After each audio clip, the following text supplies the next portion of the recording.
I was 63 years old when I learned that a mother's worst nightmare doesn't always come in the form of a phone call.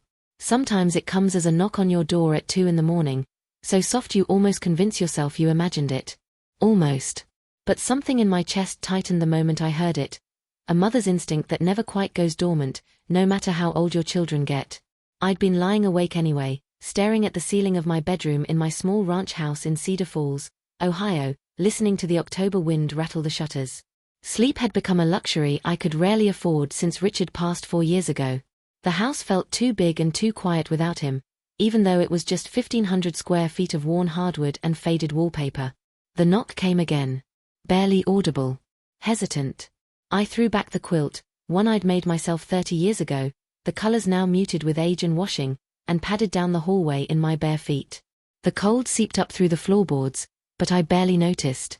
My heart was hammering against my ribs in a way that told me something was terribly, terribly wrong.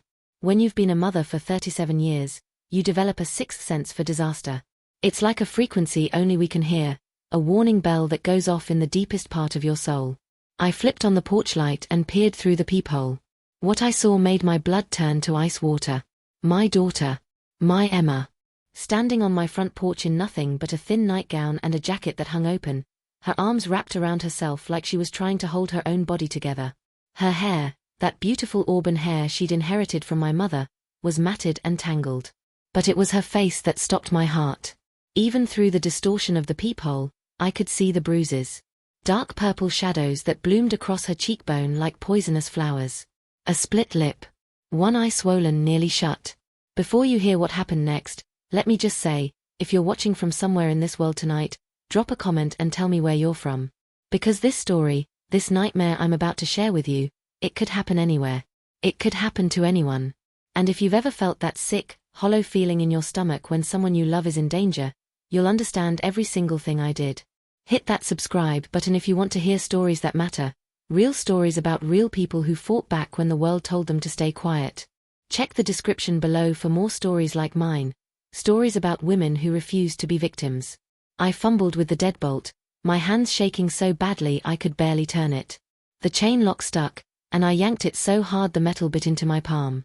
Then the door was open and Emma was collapsing into my arms, her whole body trembling like a leaf in a storm. She smelled like fear and sweat and something else, whiskey, but not on her breath. On her skin, her hair, like someone had poured it over her.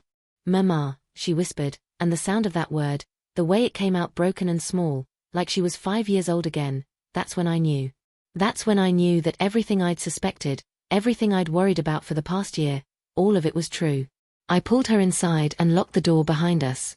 My hands moved on autopilot, doing what mothers do, checking for injuries, smoothing back her hair, making soft shushing sounds even though I wanted to scream. I wanted to break things. I wanted to kill someone with my bare hands. But Emma needed me to be calm, to be strong, to be the fortress she could hide behind. "Let me see," I said, guiding her toward the kitchen light. She tried to turn her face away, but I gently cupped her chin, careful, so careful not to touch the bruises, and tilted her face toward me. The full damage made my knees buckle. This wasn't the first time. I could tell by the way old bruises layered beneath new ones, yellow-green shadows hiding under fresh purple marks. Her left eye was swollen shut, the skin around it so tight and shiny it looked like it might split open. A gash above her eyebrow still oozed blood. Her bottom lip was split in 2 places. Bruises ringed her throat like a necklace of fingerprints. But it was her eyes, her right eye, the one that could still open, that destroyed me. It was empty. Hollow. The light that had always lived inside my Emma, that spark of joy and mischief and life, it was just gone. Snuffed out like a candle in the wind. "Who did this to you?" I asked, even though I already knew. I'd known for months, maybe longer. A mother always knows. "Trevor," she whispered, and saying his name made her flinch like she expected him to materialize out of thin air. "Mama, I'm sorry. I'm so sorry. I didn't know where else to go." Trevor. Trevor Whitmore. The man my daughter had married 3 years ago in a beautiful ceremony at St. Paul's Church, with white roses and a string quartet and 200 guests who all said what a lovely couple they made. Trevor, with his pharmaceutical sales job and his expensive suits and his practiced smile that never quite reached his eyes. Trevor, who'd slowly, methodically isolated Emma from her friends, her family, her entire life until she was trapped in that big house in Riverside Estates with no one to hear her scream. I tried to warn her. God, I tried. But Emma had been so in love, so convinced that I just didn't understand him, that I was being overprotective the way I'd always been. And maybe I had been overprotective over the years.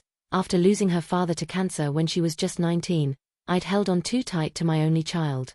So when Emma told me I was wrong about Trevor, that he was wonderful and I was just jealous of their happiness, I'd backed off.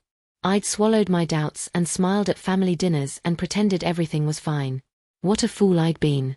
What a damned fool. You have nothing to be sorry for, I said, fighting to keep my voice steady. Nothing. Do you hear me? This is not your fault. She started to cry then, deep, wrenching sobs that shook her entire frame. I held her, rocking her back and forth the way I used to when she was small and woke from nightmares. Except this nightmare was real. This nightmare had fists and a voice that probably told her she deserved every punch, every slap, every cruel word. I knew how men like Trevor operated. I'd seen it before, in other families, other lives. I'd just never imagined it would touch mine. How long? I asked when her sobs quieted to hiccups. How long has this been happening? Emma pulled back, wiping her nose on the sleeve of her jacket. 6 months, she said. Maybe longer. It started small. He'd grab my arm too hard when he was angry. Shake me. Push me into walls and then apologize, say he didn't know his own strength. I made excuses. I told myself it was the stress from his job, that if I just tried harder to be a better wife. Stop, I interrupted, gripping her shoulders. Stop right there. You are not responsible for a grown man's violence. You hear me? You could be the worst wife in the entire world, which you're not, and it still wouldn't give him the right to lay one finger on you. But I could see it in her face. She didn't believe me. He'd poisoned her mind so thoroughly that she thought she deserved this.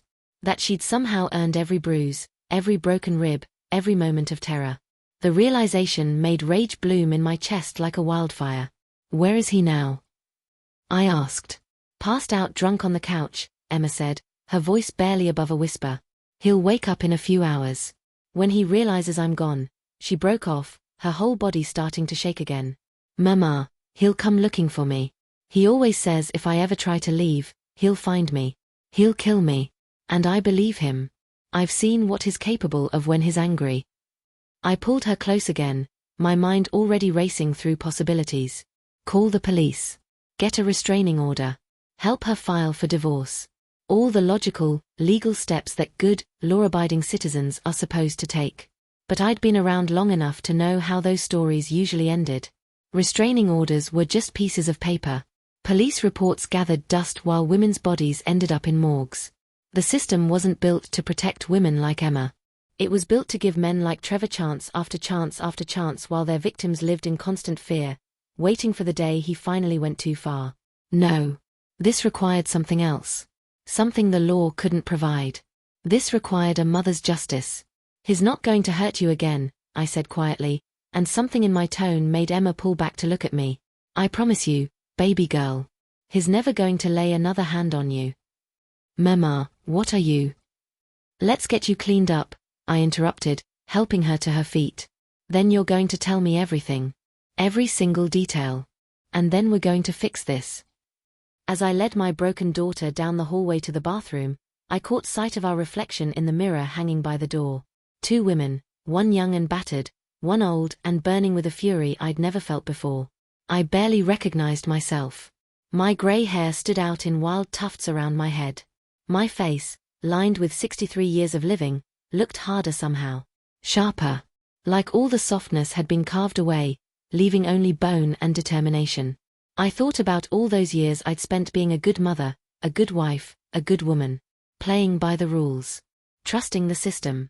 Believing that if you just did the right thing, if you just followed the proper channels, justice would prevail. Richard's death had taught me that sometimes good people suffer for no reason. But this was different. This was something that could be stopped. Something that should be stopped, by any means necessary. The bathroom light was harsh and unflattering as I sat Emma down on the closed toilet lid and began gently cleaning her wounds. Each dab of the antiseptic-soaked cotton ball revealed new horrors. Bite marks on her shoulder. Bruises on her ribs in the perfect shape of boot prints. burns on her forearm that could only have come from a cigarette, pressed deliberately into her flesh again and again. And as I documented every injury with my shaking hands and burning eyes, a plan began to form in my mind. A terrible, beautiful, perfectly ruthless plan. Trevor Whitmore wanted to hurt women? Wanted to feel powerful by beating someone smaller and weaker than himself? Then it was time someone taught him what it felt like to be powerless. Time someone showed him that actions have consequences, even when the law turns a blind eye. Especially when the law turns a blind eye. I just had to figure out how to get close enough to do it. And looking at my daughter's face, at the physical evidence of what that monster had done to her, I knew exactly how we'd make it happen. We were going to trade places. Dawn crept through my kitchen windows like an unwelcome witness as Emma finally told me everything. We sat at my small Formica table, the same one where she'd done her homework as a teenager, where Richard and I had shared countless cups of coffee and dreams for the future, and she unraveled the last 3 years of her life like pulling thread from a tapestry until nothing remained but the ugly truth underneath. She held a bag of frozen peas against her swollen eye and spoke in a flat, emotionless voice that scared me more than tears would have. This was the voice of someone who'd gone numb to survive. Someone who'd learned to disconnect from her own pain because feeling it all at once would destroy her. It was perfect at first, she said, staring into her untouched mug of tea. You remember how it was, Mama.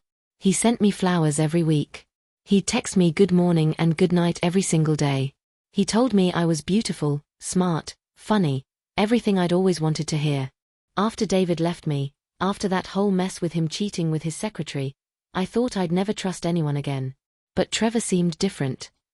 I remembered thinking it was too much, too fast, too perfect. But Emma had been so happy after being so heartbroken, and I'd wanted to believe in fairytales again. We all did. My sister Diane had called Trevor a catch. My neighbor Ruth had said Emma was lucky to find a man with a good job and no ex-wives or children. Even Richard's brother Tom, who usually saw through everyone's bullshit, had approved. When did it change? I asked gently. Emma shifted the frozen peas, revealing the grotesque swelling beneath. The wedding night, she said, and my stomach dropped. We got back to the hotel suite, and I was exhausted but happy. I started to unzip my dress, and his whole face changed. Like a mask falling off. He grabbed me by the hair and threw me against the wall. Said I'd been flirting with the DJ all night. That he'd seen me laughing at something the DJ said and it made him look like a fool in front of all his friends. My hands clenched around my own mug so hard I thought it might shatter. The wedding night, I repeated, barely able to form words. Emma, that was 3 years ago. I know. She finally looked at me, and I saw something that broke my heart. Shame. I know, Mama. I should have left right then. Should have gotten an annulment. But he apologized the next morning. Cried. Said he'd been so stressed about the wedding being perfect, that he'd had too much to drink, that it would never happen again. He bought me a diamond bracelet. Took me on our honeymoon to Turks and Caicos like we'd planned. He was so sweet, so attentive. I convinced myself it was just wedding stress. That marriage would be different. But it wasn't different. Of course it wasn't. Emma described the slow, methodical destruction of her life with a detachment that made me want to weep. First, Trevor convinced her to quit her job as a third-grade teacher. Said his salary was more than enough, that he wanted to take care of her, that she worked too hard and deserved to relax. She'd loved teaching, had come home every day with stories about her students, their funny sayings and small triumphs. But she gave it up because Trevor wanted her home. Then came the isolation. He said her best friend Kayla was a bad influence, always trying to start drama. That my sister Diane was too nosy, always prying into their business. That Sunday dinners at my house were cutting into their quality time together. One by one, he severed every connection Emma had to the outside world until she was trapped in that big, beautiful house with nothing but his anger for company. He'd check my phone, Emma continued, her voice still that terrible monotone. Go through all my texts, my emails, my social media. If I like someone's post, he'd want to know why. Who was that person? Was I interested in them? Was I trying to make him jealous? Eventually, it was easier to just stop. Stop talking to people. Stop going out. Stop existing as anything other than Trevor's wife. The physical abuse escalated gradually. A shove here. A grab there. Screaming in her face until she cowered. punching holes in walls next to her head to show her what he could do if he wanted. And then, about 6 months ago, the first real beating. He'd come home from a work trip in a rage because some deal had fallen through. Emma had made chicken for dinner instead of steak. She hadn't known he'd want steak, and he'd picked up the plate and smashed it against the wall. Then he'd grabbed her by the throat and slammed her head into the kitchen counter again and again until she blacked out. "I woke up on the floor," she whispered. "Blood everywhere." He was sitting at the table drinking a beer like nothing had happened. When I tried to get up, he told me to clean up the mess I'd made. Said if I'd just learned to cook properly, none of this would have happened. I had to stand up and walk to the sink before I vomited. I gripped the cold porcelain edge and took deep breaths, fighting down the nausea and rage. Behind me, I heard Emma's chair scrape against the linoleum. "I'm sorry, Mama. I shouldn't have told you all this." "No," I said, turning back to face her. "Yes, you should. You should tell me everything. Every single goddamn thing he did to you. Because I need to know exactly what kind of monster we're dealing with.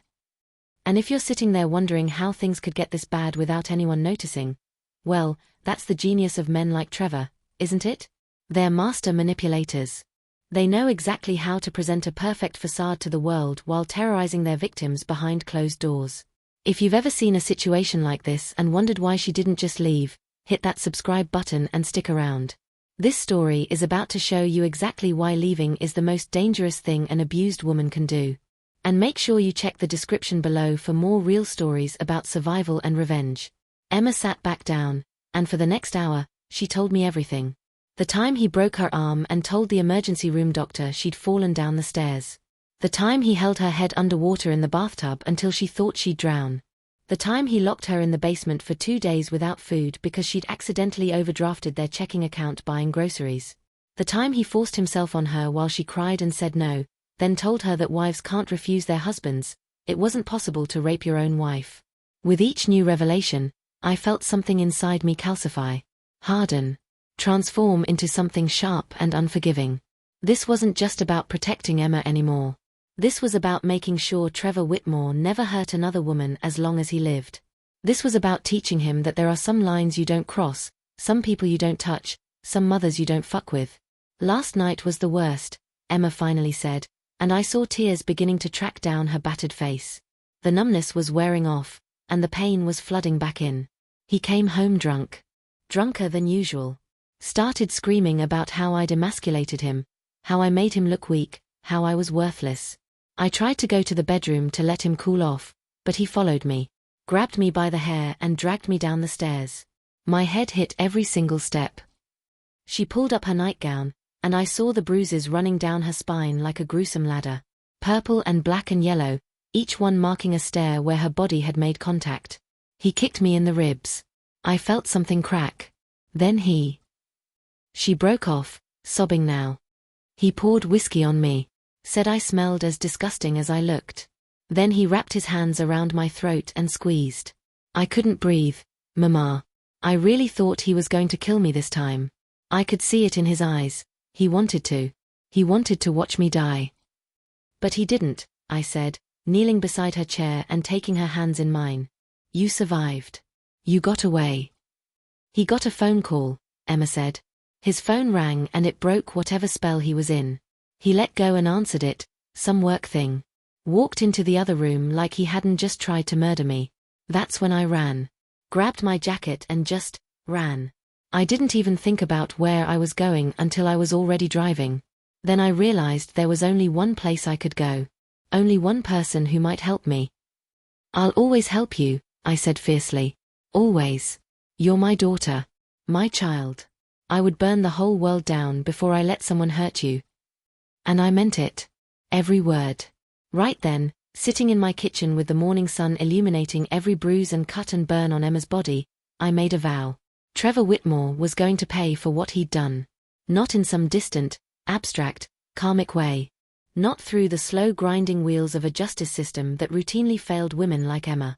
No, he was going to pay in immediate, concrete, unforgettable ways that would haunt him for the rest of his miserable life. But first, I needed to get Emma safe. Really safe. Not just hidden in my house waiting for Trevor to come pounding on the door. I needed to get her somewhere he'd never think to look, with people who could protect her if things went wrong. Call Aunt Diane, I said, pulling out my cell phone. Tell her you need to stay with her for a while. Don't tell her everything, not yet.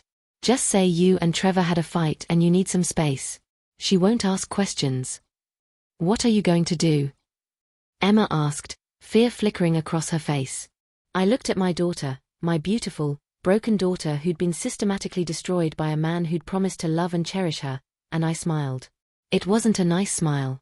It was the smile of a woman who'd spent 63 years playing by the rules and was done. Finished. Ready to write her own. I'm going to teach him a lesson, I said simply. One he'll never, ever forget. Emma's eyes widened. Mama, no. You can't, he'll hurt you. He's strong, and he's mean, and he doesn't care about consequences when he's angry. Please, just let me disappear. Let me start over somewhere he can't find me. But we both knew that wasn't realistic. Men like Trevor didn't let their possessions walk away. He'd hunt her down, drag her back, and punish her for daring to leave. The only way Emma would ever truly be free was if Trevor was no longer a threat. And I was going to make sure he wasn't. Trust me, I said, helping her to her feet. I need you to trust me the way I should have trusted my instincts about Trevor from the beginning. Can you do that? Emma stared at me for a long moment. Then, slowly, she nodded. What do you need me to do? First, we're taking photos, I said, grabbing my phone. Every bruise. Every cut. Every single mark on your body. We're documenting everything. I spent the next 20 minutes photographing Emma from every angle, making sure to capture the full extent of her injuries. It made me sick to do it, to catalogue the damage like she was evidence in a crime scene, which I suppose she was. But we'd need proof. If things went sideways, if my plan backfired, Emma would need evidence to show the police, to show a divorce lawyer, to show anyone who might help her rebuild her life. When we finished, I had over 100 photos stored on my phone. I backed them up to the cloud immediately, then sent copies to my own email. Insurance. Now, I said, we're going to get you to Diane's. I'll drive you, your car's probably still at your house, right? Emma nodded. Good. Trevor won't be looking for my car. We'll take back roads, just in case. Diane lives 2 hours away in Columbus. That should be far enough that he won't think to check there right away. What about you? Emma asked as we headed to my bedroom so I could throw on real clothes. When he realizes I'm gone, the first place he'll look is here. I'm counting on it, I said, pulling on a pair of jeans and a sweater. My hands were steady now. My mind was clear. I felt like I'd aged 10 years overnight, but I'd also shed something, some final illusion about the goodness of the world, maybe. Some last belief that if you just tried hard enough, everything would work out. The world wasn't good. Not always. Sometimes it was cruel and violent and unfair. Sometimes monsters walked around in expensive suits and smiled at you while they plotted harm. And sometimes, if you wanted justice, you had to take it with your own 2 hands. I looked at myself in the mirror one more time. Grey hair, weathered face, grandmother's body gone soft around the middle. I didn't look dangerous. I looked like someone's sweet old mom, someone who baked cookies and knitted scarves and said prayers at church on Sunday. Perfect. The drive to Diane's house in Columbus should have taken 2 hours, but I stretched it to 3 by taking every back road I could find. Emma dozed fitfully in the passenger seat, her body finally giving in to exhaustion now that she was away from Trevor's reach. Every time we passed another car, I found myself checking the rearview mirror, my heart jumping into my throat. But no one followed us. The October countryside rolled past in waves of brown and gold, farmers' fields already harvested and waiting for winter, and I used the quiet time to let my plan crystallize into something solid and actionable. The key was this: Trevor had gotten away with abusing Emma because no one knew what was happening behind closed doors. He was charming in public, successful, respected. The pharmaceutical company he worked for thought he was a star salesman. His golf buddies thought he was a great guy. Even I had been fooled for the first 2 years of their marriage, mistaking Emma's increasing withdrawal for marital adjustment rather than the systematic destruction it actually was. So the question became, how do you make a man like that understand the pain he's inflicted? How do you reach someone who lacks empathy, who sees his wife as property rather than a person? You can't reason with someone like that. You can't appeal to their better nature because they don't have one. The only language they understand is power, specifically, what it feels like to lose it. Trevor had power over Emma because she was smaller, weaker, financially dependent on him. He could hurt her with no consequences because she was isolated and afraid. But what if someone took that power away? What if Trevor suddenly found himself in the same position Emma had been in? Helpless, trapped, at the mercy of someone bigger and stronger. The idea had come to me in the bathroom while I was cleaning Emma's wounds, but it had seemed impossible then.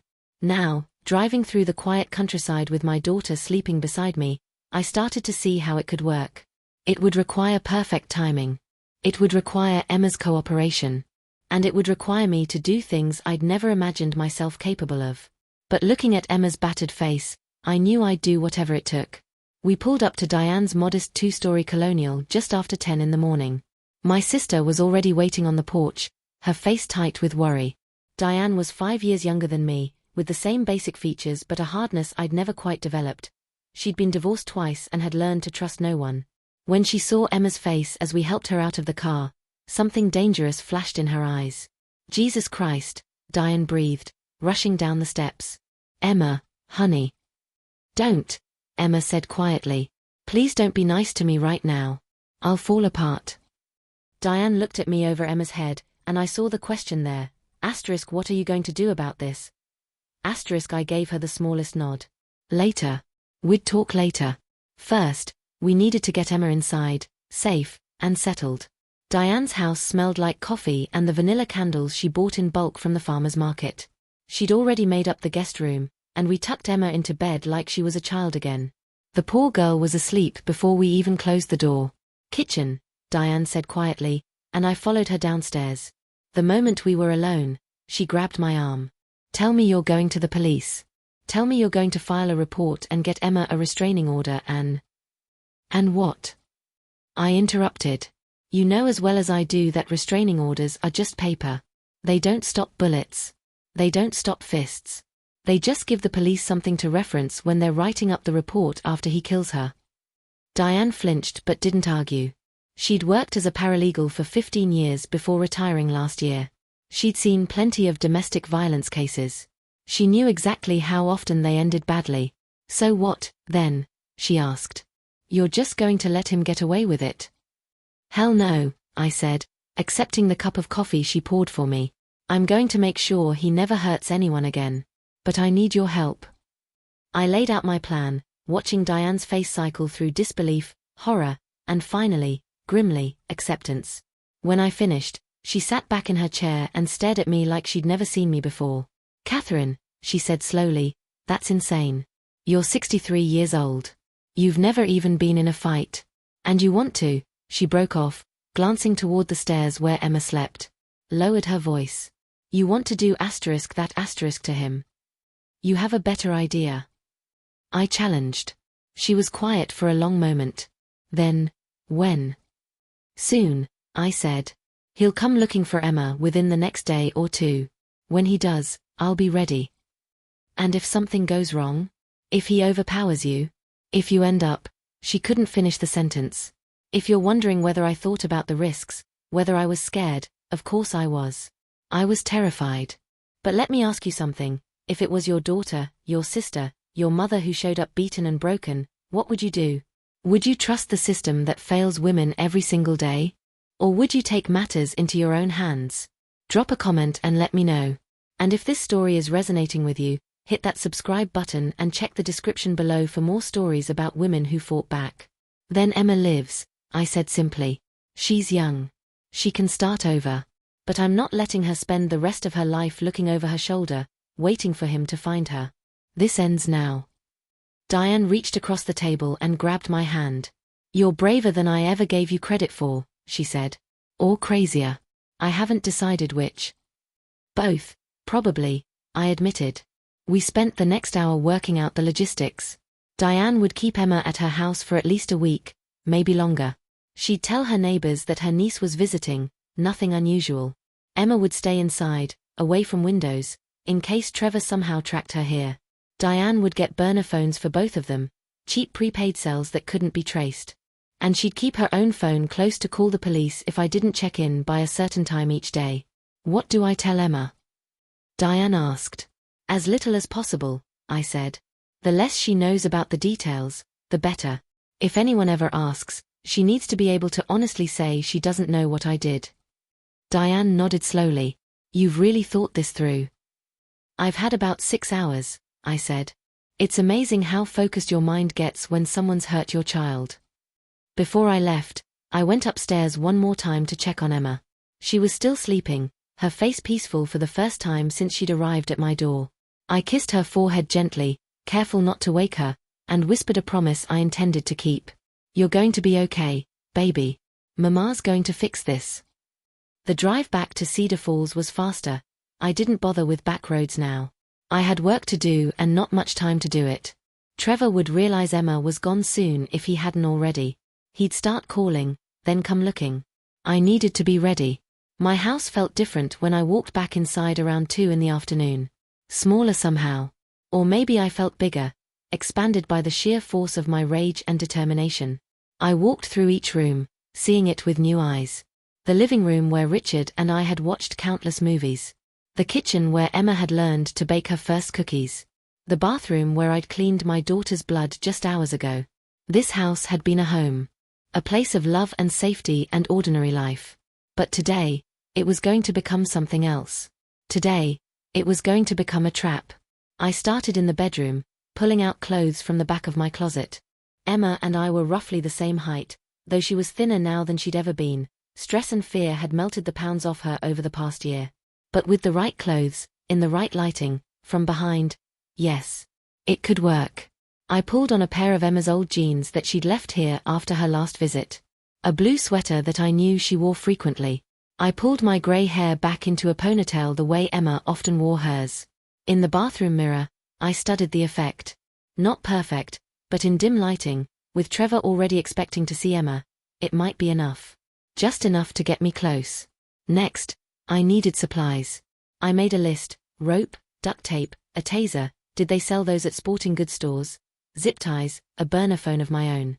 I'd need to drive to the big box store in the next town over. Couldn't risk someone at the local hardware store remembering me buying suspicious items. Cedar Falls was small enough that gossip traveled fast. But first, I needed to prepare the house. I walked down to the basement, a space Richard had finished years ago, turning it into a rec room with a TV and old couch. We'd barely used it since he died. The concrete walls were thick. The single window was small and high up. The door at the top of the stairs was solid wood with a lock. It was perfect. I spent the next few hours moving things around, clearing space. I pulled Richard's old workbench to the center of the room. Tested its stability. It would hold a grown man's weight. The metal loops he'd installed for hanging tools would work well for other purposes. My hands shook as I worked, but my mind remained clear. Was this really me? Catherine Porter, retired elementary school librarian, grandmother of 2 beautiful babies, pillar of the community, planning to kidnap and torture a man in her basement? Yes. Yes, it was. Because that same Catherine Porter was also a mother.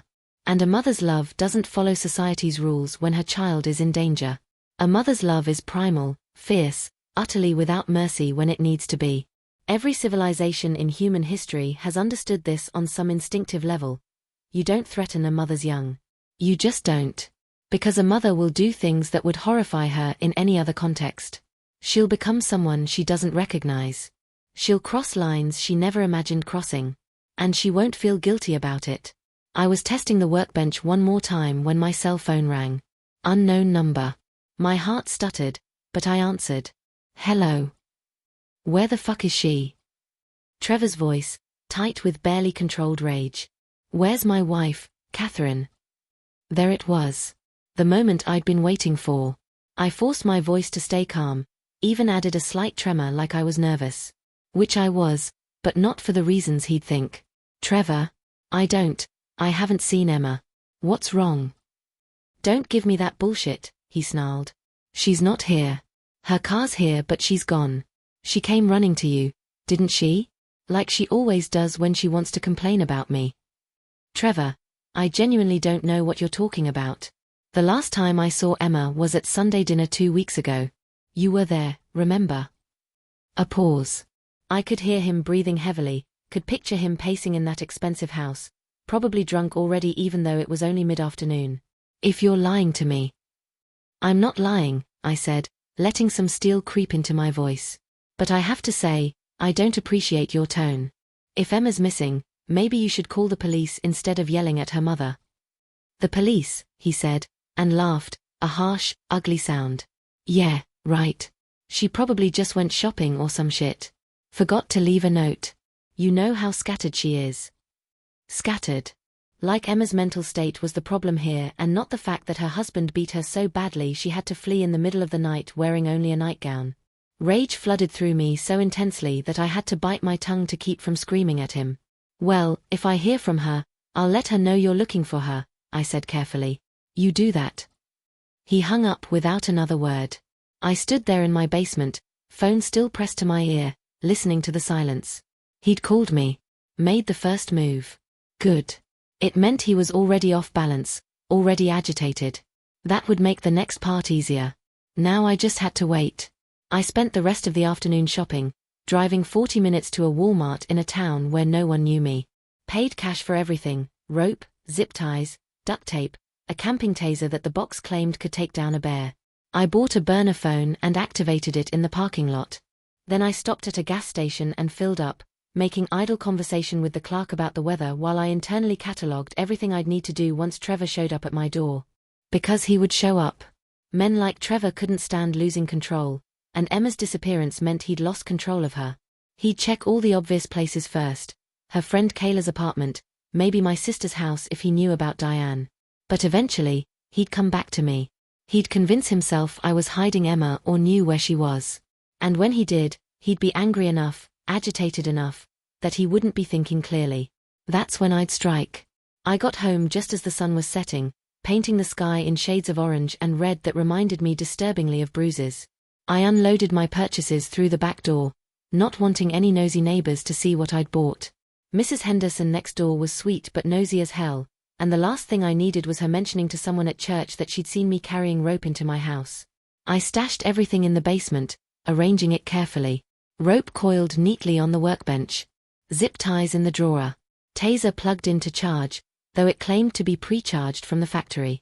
I tested it once, and the crackling blue arc of electricity that jumped between the prongs made me flinch. That would definitely work. Then I sat down on the basement stairs and let myself feel it, all the fear, anger, and determination swirling in my chest like a storm. Tomorrow, or the day after, or whenever Trevor showed up, I was going to do something that would either save my daughter or destroy us both. There was no middle ground here. No halfway measures. My phone buzzed. A text from Diane's new burner number. Asterisk she's resting. Asking about you. What should I tell her? Asterisk. I typed back. Asterisk tell her I love her. Tell her everything's going to be okay. Asterisk. Even though I had no idea if that was true. That night, I didn't sleep at all. I lay in bed, fully dressed in Emma's clothes, listening for the sound of a car in my driveway. Every noise made me jump. The house settling, wind rattling the windows, a dog barking somewhere down the street. By the time dawn broke, I was exhausted but wired, running on pure adrenaline and coffee. Trevor didn't come that day. Or the next. By the third day, I started to wonder if I'd miscalculated. Maybe he'd found Emma somehow. Maybe he'd just moved on, decided she wasn't worth the trouble. The not knowing was its own kind of torture. Then, on the fourth night, at almost exactly midnight, I heard it. A car pulling into my driveway too fast, tires crunching on gravel. A door slamming. Heavy footsteps on my porch. And then pounding on my front door so hard I thought he might break it down. Catherine. Open this fucking door. I know she's in there. I took a deep breath. Smoothed down Emma's sweater. Pulled the ponytail tighter. Then I picked up the taser from where I'd left it on the kitchen counter and walked to the front door. This was it. No turning back now. Through the peephole, I could see Trevor's face, red and contorted with rage. He was drunk, I could tell by the way he swayed slightly, by the sloppiness of his movements. Perfect. Drunk meant slow reflexes. Drunk meant impaired judgment. Drunk meant he wouldn't see what was coming until it was too late. I opened the door, but kept the chain lock in place. Trevor, it's midnight. What do you want? I want my wife, he shouted. I know she's here. Her fucking aunt said she hadn't seen her. Her friends all said they didn't know where she was, so that means she's here. Let me in. She's not here, I said calmly. I told you that days ago. I haven't seen Emma. You're lying. He slammed his palm against the door, making me jump. You've always been a lying, interfering bitch. Always trying to turn Emma against me. Well, it's not going to work. She's my wife. Mine. And I'm going to find her and bring her home where she belongs. Behind the door, I gripped the taser tighter. Just a little more. I needed him angrier, more aggressive, less rational. Maybe Emma doesn't want to be found, I said quietly. Maybe she left because you're an abusive piece of shit who deserves to rot in hell. His face went purple. For a moment, I thought he might have a stroke right there on my porch. Then he threw his whole body against the door. The chain lock held, but barely. He was stronger than I'd anticipated. Open this fucking door, he screamed. Open it now or I swear to God. Or what? I challenged. You'll hit me too? Like you've been hitting my daughter for the past 3 years? You think I don't know, Trevor? You think she could hide those bruises from her own mother forever? That stopped him. He went very still, and when he spoke again, his voice was lower. More dangerous. If Emma told you lies about me, that's between her and me. Now open this door and let me in, or I'm calling the police and telling them you're harboring a mentally unstable woman who needs help. I almost laughed. The audacity of it, calling Emma mentally unstable when he was the one terrorizing her. But this was good. This was perfect. Because now I knew exactly how to play this. Fine, I said, making my voice shake. Fine, I'll let you in. Just please don't call the police. I don't want any trouble. I closed the door to unlatch the chain, and in that moment, I transformed. Straightened my spine. Steadied my hands. Became someone capable of what needed to be done. When I opened the door again, Trevor was already pushing his way inside before I could step back. Where is she? He demanded, looking around wildly. Emma, get out here. She's not, I started to say, but he was already pushing past me, heading for the stairs. Probably thought she was hiding in a bedroom. Good. Let him go upstairs. Let him waste time searching while I got into position. I followed him quietly, the taser hidden behind my back. He went through my bedroom first, throwing open the closet, checking under the bed like Emma might be cowering there. Then the bathroom. The spare room. Getting more frustrated with each empty room. I know she's here, he shouted at me. Stop protecting her. She needs to come home. Home to what? I asked. Home to more beatings? More broken bones? More nights wondering if you're going to kill her this time? He spun on me, and for the first time, I saw a flicker of fear in his eyes. Not much, men like Trevor don't scare easily, but a little. Just enough to tell me he was realizing this might not go the way he'd planned. She fell down the stairs, he said, the lie coming easily to his lips. She's clumsy. I never laid a hand on her. I've seen the photos, I said quietly. Every bruise. Every burn. Every broken bone. I've documented all of it. And if anything happens to me, those photos go straight to the police, the media, your employer, everyone. His face went from red to white. You wouldn't dare. Try me. We stood there in my upstairs hallway, locked in a silent battle of wills. I could see him calculating, weighing his options. He was bigger than me, stronger. He could overpower me easily if he wanted to. But I was Emma's mother, a respected member of the community. If he hurt me and I'd already shared those photos with someone else. No, he couldn't risk it. Or so I hoped he was thinking. Where is she? He asked again, but quieter now. Almost pleading. I just want to talk to her. Work things out. I love her, Catherine. I know you don't believe me, but I do. I lose control sometimes. The stress from work, the drinking, it makes me do things I don't mean. But I can change. I'll get help. Just tell me where she is. And if you're believing a single word of his act right now, you haven't been paying attention.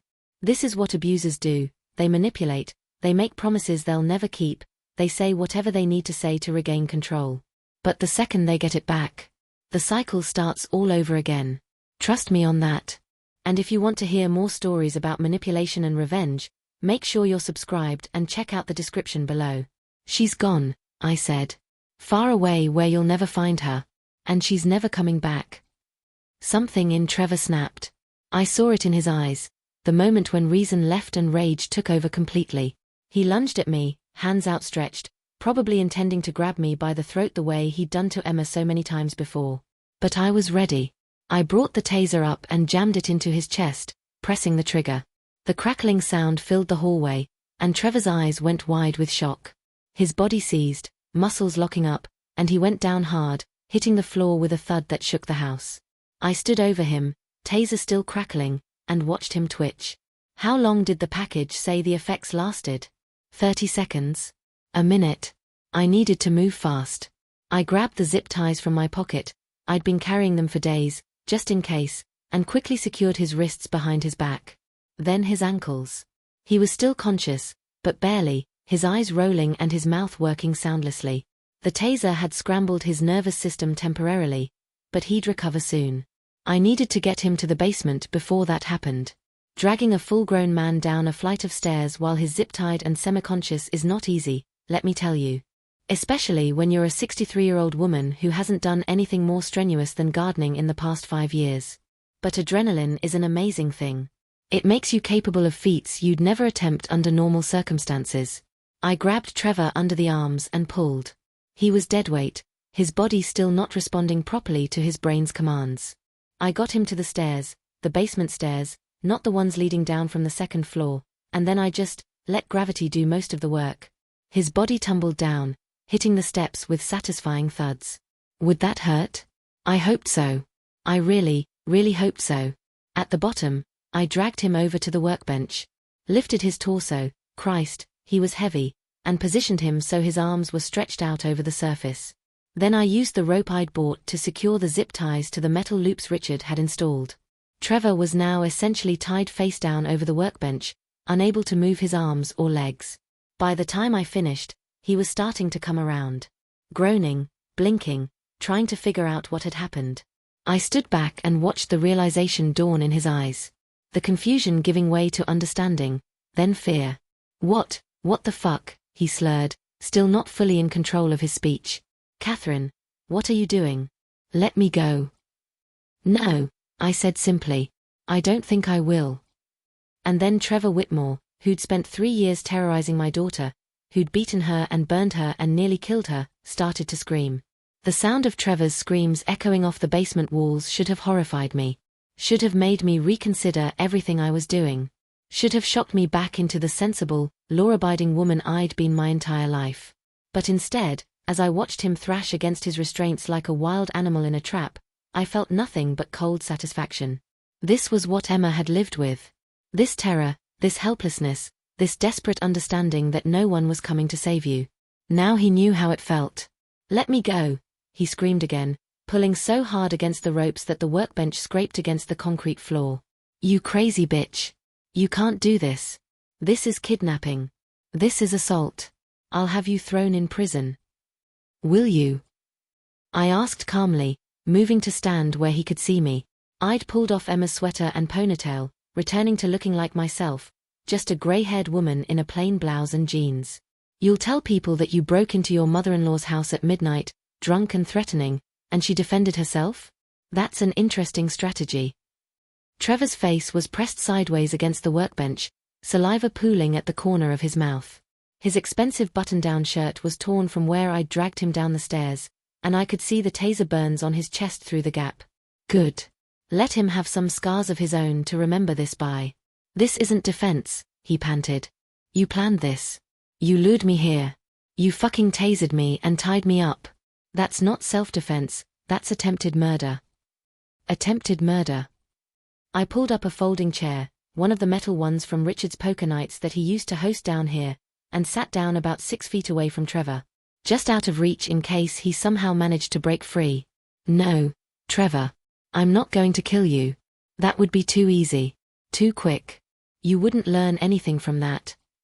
Something in my tone must have finally penetrated his rage because he stopped struggling. His eyes, bloodshot and wild, fixed on my face. What are you going to do? I'm going to teach you what you've been teaching my daughter for the past 3 years, I said. I'm going to show you exactly what it feels like to be powerless. To be at someone else's mercy. To not know if the person hurting you is going to stop or just keep going until there's nothing left. The fear in his eyes deepened. You're insane. Emma married a lying, manipulative psycho's mother. No wonder she's so fucked up. I felt something twist in my chest at that, but I kept my expression neutral. This was part of his playbook, trying to make Emma the problem, trying to shift blame, trying to maintain control through words since his fists couldn't reach me. But I wasn't Emma. I hadn't been systematically broken down over years. His words couldn't touch me. Let's establish some ground rules, I said, as if we were having a normal conversation. First, you're going to stay down here until I decide you've learned your lesson. Could be hours. Could be days. That depends entirely on you. You can't keep me here for days. Trevor shouted. People will notice I'm missing. My work will. Your work thinks you're taking a few personal days to deal with a family emergency, I interrupted. I sent an email from your account earlier today. Turns out, your password was Emma's birthday. Not very creative, Trevor. I also sent texts to your golf buddies saying you need some space. Everyone thinks you're having a mental health crisis because your wife left you. Which, technically, is true. The look of shock on his face was almost comical. He'd never considered that someone might outmaneuver him. Men like Trevor lived in a bubble of their own superiority, convinced that everyone around them was stupider, weaker, less capable. It genuinely hadn't occurred to him that a 63-year-old woman might be able to plan and execute something like this. You've been planning this, he said slowly. Since Emma ran to you. You've been fucking planning this. Oh, I've been planning this since the first time I saw a bruise on my daughter's arm and she lied about how it got there, I said. I just didn't know it yet. But yes, once Emma showed up at my door looking like she'd been beaten within an inch of her life, I knew exactly what needed to happen. Where is she? Trevor demanded. Where's Emma? Safe, I said. Somewhere you'll never find her. Somewhere you can't hurt her anymore. His face contorted with rage again. She's my wife. She belongs to me. You can't just take her away like she's some kind of property. You can. He stopped abruptly, realizing what he'd said. Property. I repeated softly. Is that how you see her, Trevor? As something you own? He didn't answer, but he didn't need to. The truth was written all over his face. Emma wasn't a person to him. She was a possession. Something to control, to use, to break when he felt like it. And when his possession had the audacity to run away, well, of course he'd come looking for it. Of course he'd demand it back. I stood up and walked closer to him, careful to stay just out of his limited range of motion. Here's what's going to happen, I said. For however long you're down here, you're going to experience a fraction of what you put Emma through. You're going to feel helpless, scared, uncertain about what's going to happen next. You're going to understand, on a visceral level, what it's like to be at someone else's mercy. You're going to torture me, he said flatly. No, I corrected. I'm going to teach you. There's a difference. And right here is where the story takes a turn that some of you might find hard to believe. But I need you to understand, this isn't about revenge for revenge's sake. This isn't about lowering myself to Trevor's level. This is about creating a lesson so powerful, so unforgettable, that Trevor Whitmore would never raise his hand to another woman as long as he lived. If you're still with me, drop a comment and let me know what you think. Would you do what I did? Could you? And make sure you're subscribed because what happens next is going to shock you. Check the description below for more stories about justice and revenge.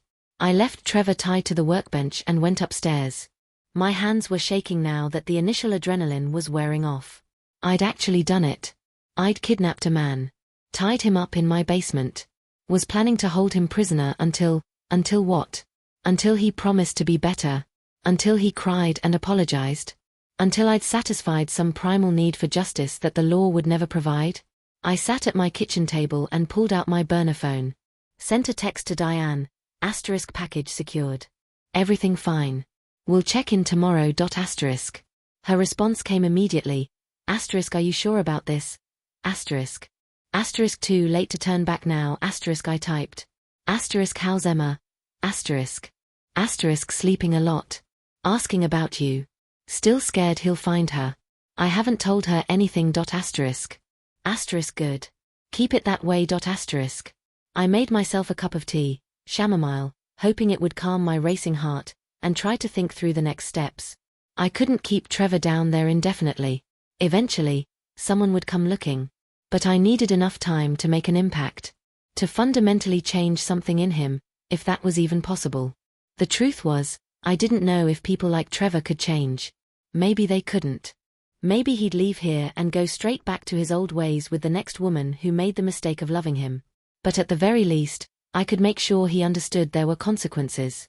That not everyone would let him get away with it. That some mothers would go to war for their daughters. I checked my watch. 2 a.m. I should sleep, but I knew that wasn't going to happen. Instead, I went to my computer and pulled up the photos I'd taken of Emma's injuries. Looked at them one by one, letting the rage rebuild itself into something useful. Something focused. Then I went back down to the basement. Trevor had stopped screaming. He'd figured out that no one was going to hear him. My nearest neighbor was a quarter-mile away, and the basement walls were thick. He was crying now, quietly, his shoulders shaking. For a moment, I almost felt sorry for him. Almost. "Are you comfortable?" I asked conversationally as I descended the stairs. "Fuck you," he muttered. "I'll take that as a no." I walked over to the old mini-fridge Richard had kept down here for beer during poker nights.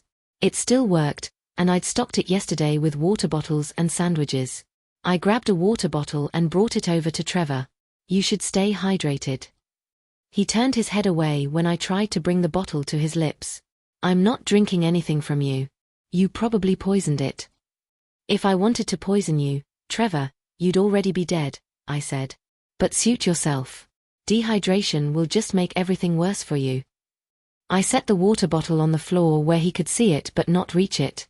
A small psychological torture, being able to see relief but not access it.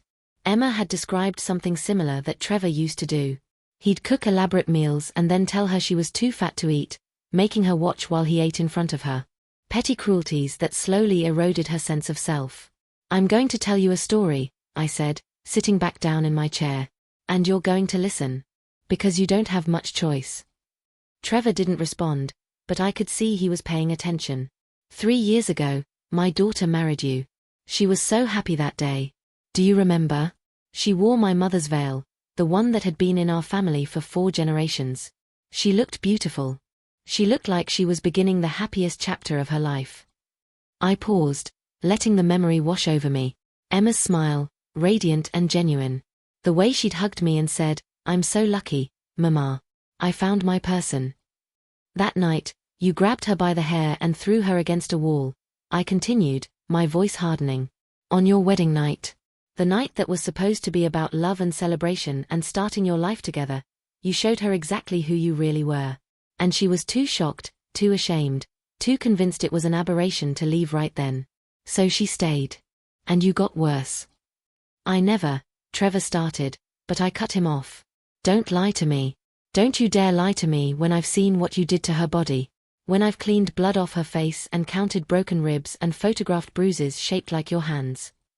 My voice rose despite my intention to stay calm. "You broke her arm and told the hospital she fell. You held her head underwater until she nearly drowned. You burned her with cigarettes. You raped her. And through all of it, you convinced her it was somehow her fault." Trevor had gone very still. I couldn't see his face clearly from this angle, but I could hear him breathing, shallow, rapid breaths that suggested he was either afraid or enraged or both. "So here's what's going to happen," I said. "You're going to stay down here, bound to this workbench, unable to move or escape or control anything about your situation. You're going to feel a tiny fraction of the helplessness Emma felt every single day of your marriage. And maybe, you'll start to understand what you've done." "And then what?" Trevor asked hoarsely.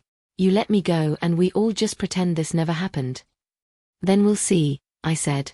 "We'll see if you've learned anything. If you've genuinely grasped the magnitude of your cruelty. If you haven't." I let the sentence trail off, leaving the implication hanging in the air. "You're crazy," Trevor whispered. "You're a crazy old bitch, and when I get out of here." "When you get out of here, you'll do what?" I challenged. "Go to the police? Explain how you broke into my house and I defended myself? Show them the marks from where I tied you up, while I show them the photos of what you did to Emma? You think that's going to end well for you?" He had no answer to that. We both knew I was right. Trevor had built his entire life on a foundation of lies and manipulation, on the assumption that no one would challenge him. But I was challenging him now. And he had no idea how to handle it. I stood up, grabbed the water bottle from the floor. I'm going to leave this within reach, I said. Because unlike you, I'm not actually trying to torture you. I just want you to understand. To really, truly understand what you've done. I walked back toward the stairs, then paused. Oh, and Trevor, if you're wondering whether Emma is thinking about you right now, whether she's worried about where you are or if you're okay, she's not. She's sleeping peacefully for the first time in 3 years, knowing you can't hurt her anymore. Think about that while you're down here. His response was a string of profanity so vile I won't repeat it. But underneath the anger, I heard something else. Fear. Real, genuine fear. The kind Emma must have felt every time she heard his car pull into the driveway, every time she saw that look in his eyes that meant pain was coming. Good. Let him be afraid. Let him lie there in the dark, wondering what was going to happen next. Let him feel even a shadow of what he'd put my daughter through. I climbed the stairs and locked the basement door behind me. My whole body was shaking now, the reality of what I'd done finally sinking in. I'd crossed a line tonight. A big, significant line that separated people who follow the law from people who make their own justice. There was no going back from this. Even if I let Trevor go tomorrow, even if nothing else happened, I would forever be someone who'd kidnapped and imprisoned another human being. The question was, could I live with that? I walked to the bathroom and looked at myself in the mirror. The same face I'd seen this morning. The same grey hair, same lines around my eyes, same ordinary appearance. But I felt different inside. Harder. More capable of things I'd never imagined I could do. And yes, I decided. Yes, I could live with it. For Emma. For every woman who'd ever been trapped by a man like Trevor. For every daughter whose mother failed to protect her. I could live with it just fine. The first 24 hours were the hardest, and I don't just mean for Trevor. I'd expected the physical challenges of keeping someone imprisoned, making sure he had water, dealing with bathroom needs, which I handled with a bucket and as little interaction as possible, managing the noise level. What I hadn't fully anticipated was the psychological toll on myself. Every time I went downstairs, I had to transform into someone capable of looking at another human being in distress and not flinching. Not giving in. Not showing mercy before the lesson was learned. But I kept thinking about Emma's face. The bruises. The emptiness in her eyes. And every time compassion threatened to soften my resolve, I pulled out my phone and looked at the photos again. Trevor spent most of that first day alternating between threats and pleas. He promised he'd leave Emma alone if I just let him go. He swore he'd changed, that seeing her leave had been a wake-up call, that he'd get therapy. Then, when that didn't work, he went back to threatening me, said his lawyer would destroy me, that I'd spend the rest of my life in prison, that he had connections who would make sure I suffered. I let him talk. Sometimes I listened, sitting in my folding chair with a cup of coffee, watching him like he was an exhibit in a museum. Other times I ignored him completely, going about my business upstairs while his voice echoed through the floor. That seemed to bother him more than anything, being irrelevant. Being ignorable. For someone who'd spent years demanding Emma's total attention and compliance, my indifference was probably worse than any physical punishment I could have inflicted. On the second day, I brought down a TV and DVD player from the guest room. Set them up where Trevor could see the screen but far enough away that he couldn't reach them or damage them. He watched me warily as I plugged everything in and loaded a disc. "What are you doing?" he asked. His voice was hoarse from shouting. His face was dirty, hair matted with sweat. He smelled bad, the bucket had been used several times, and even though I'd emptied it, the odor lingered. Humiliation was part of the lesson, I reminded myself. Emma had been humiliated constantly, made to feel dirty, worthless, less than human. "I'm going to show you something," I said, pressing play. The screen flickered to life, and Emma appeared. Not the Emma from Trevor's house, not the scared, beaten, diminished version of my daughter. This was Emma at 8 years old, in her third-grade dance recital. She wore a pink tutu and had flowers in her hair, and she was grinning so wide it looked like her face might split in half. The video showed her pirouetting across the stage, a little wobbly but full of joy and confidence and life. "What is this?" Trevor muttered. "What the fuck is this?" I didn't answer. I just let the video play. Emma's dance recital ended, and another clip started, this one from her high school graduation. She gave a speech as valedictorian, talking about dreams and possibilities and the future stretching out before them all like an open road. Her voice rang with conviction, with hope, with absolute certainty that the world was full of good things waiting to be discovered. Then another clip. Emma's 21st birthday, laughing with her friends at a restaurant, making a wish before blowing out the candles on her cake. Emma on a hiking trip, standing at the summit of a mountain with her arms spread wide, shouting "I'm on top of the world." Emma in her first classroom, surrounded by children, reading them a story with animated voices and gestures that had all the kids enthralled. I had hours of these videos. Years and years of Emma's life, captured in fragments of joy and hope and all the things she used to be before Trevor destroyed her. "Stop it," Trevor said quietly. "Turn it off." I didn't. We watched Emma's life unfold on that screen, all the moments of happiness, all the dreams she'd had, all the potential she'd been filled with. And then I showed Trevor the last video I'd included in this compilation. Emma from 6 months ago, at a family dinner I'd secretly recorded on my phone. I'd known something was wrong even then. In the video, Emma sat next to Trevor, barely touching her food, her eyes downcast. When someone asked her a question, she looked at Trevor before answering, checking for his approval. When she laughed, it was hollow. When Trevor put his hand on her thigh, a gesture that probably looked affectionate to everyone else, she flinched so subtly you'd miss it if you weren't looking for it. This was my daughter after 3 years with Trevor. Not dead, but not really alive either. A ghost wearing Emma's face, going through the motions of existence while all the light inside her had been systematically extinguished. The video ended. The screen went black. The only sound in the basement was Trevor's breathing and the soft hum of the refrigerator. "That's what you did," I said quietly. "That's who she was before you, and that's what you turned her into. A woman so broken she couldn't even laugh without permission. So terrified she flinched at a simple touch. So destroyed that she'd rather die than spend one more day with you." "I didn't," Trevor's voice cracked. "I loved her. I did. I got angry sometimes. The pressure from work, the stress, I took it out on her and I shouldn't have, but I loved her." "Love doesn't look like that," I interrupted. "Love doesn't leave bruises. Love doesn't break bones. Love doesn't hold someone underwater until they think they're going to die. What you felt for Emma wasn't love, Trevor. It was ownership. Possession. The same feeling you'd have for a car or a watch or any other object you think belongs to you." He was silent for a long time. Then, "I know what I did was wrong. I know it. But keeping me here, torturing me, how does that make you any better than me?" It was a fair question, one I'd asked myself 100 times since this started. And I had an answer ready. "The difference," I said, standing up and walking closer to where he was bound, "is that you had a choice. Every single time you raised your hand to Emma, every time you wrapped your fingers around her throat, every time you put a cigarette out on her skin, you chose to do that. You could have stopped at any moment. You could have walked away, gotten help, done literally anything except continue to hurt someone weaker than you. But you didn't. You chose violence. You chose cruelty. You chose to destroy the person who loved you." I crouched down so I could look him in the eyes. "Emma didn't have choices. You took them all away from her. You isolated her from her friends, her family, her support system. You made her financially dependent on you.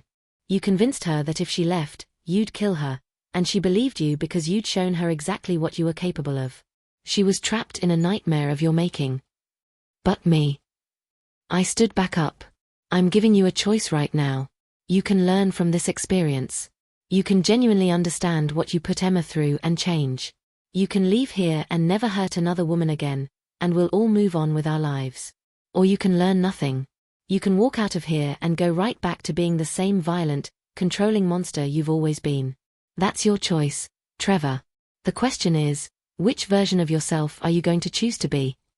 For those of you still watching, still following this journey, I want you to think about that question too. When someone hurts you or someone you love, what do you do? Do you trust the system? Do you walk away? Do you fight back? There's no right answer, no perfect solution.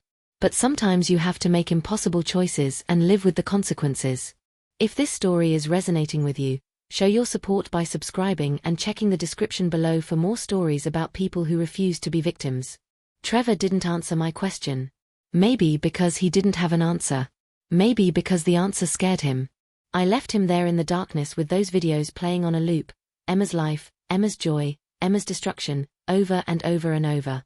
A mirror showing him exactly what he'd taken from the world. The third day, I brought down printouts. Every email Emma had sent to friends making excuses for not being able to meet up. Every text message where she'd cancelled plans at the last minute because Trevor didn't want her to go. Every social media post that had gotten progressively less frequent as Trevor tightened his control.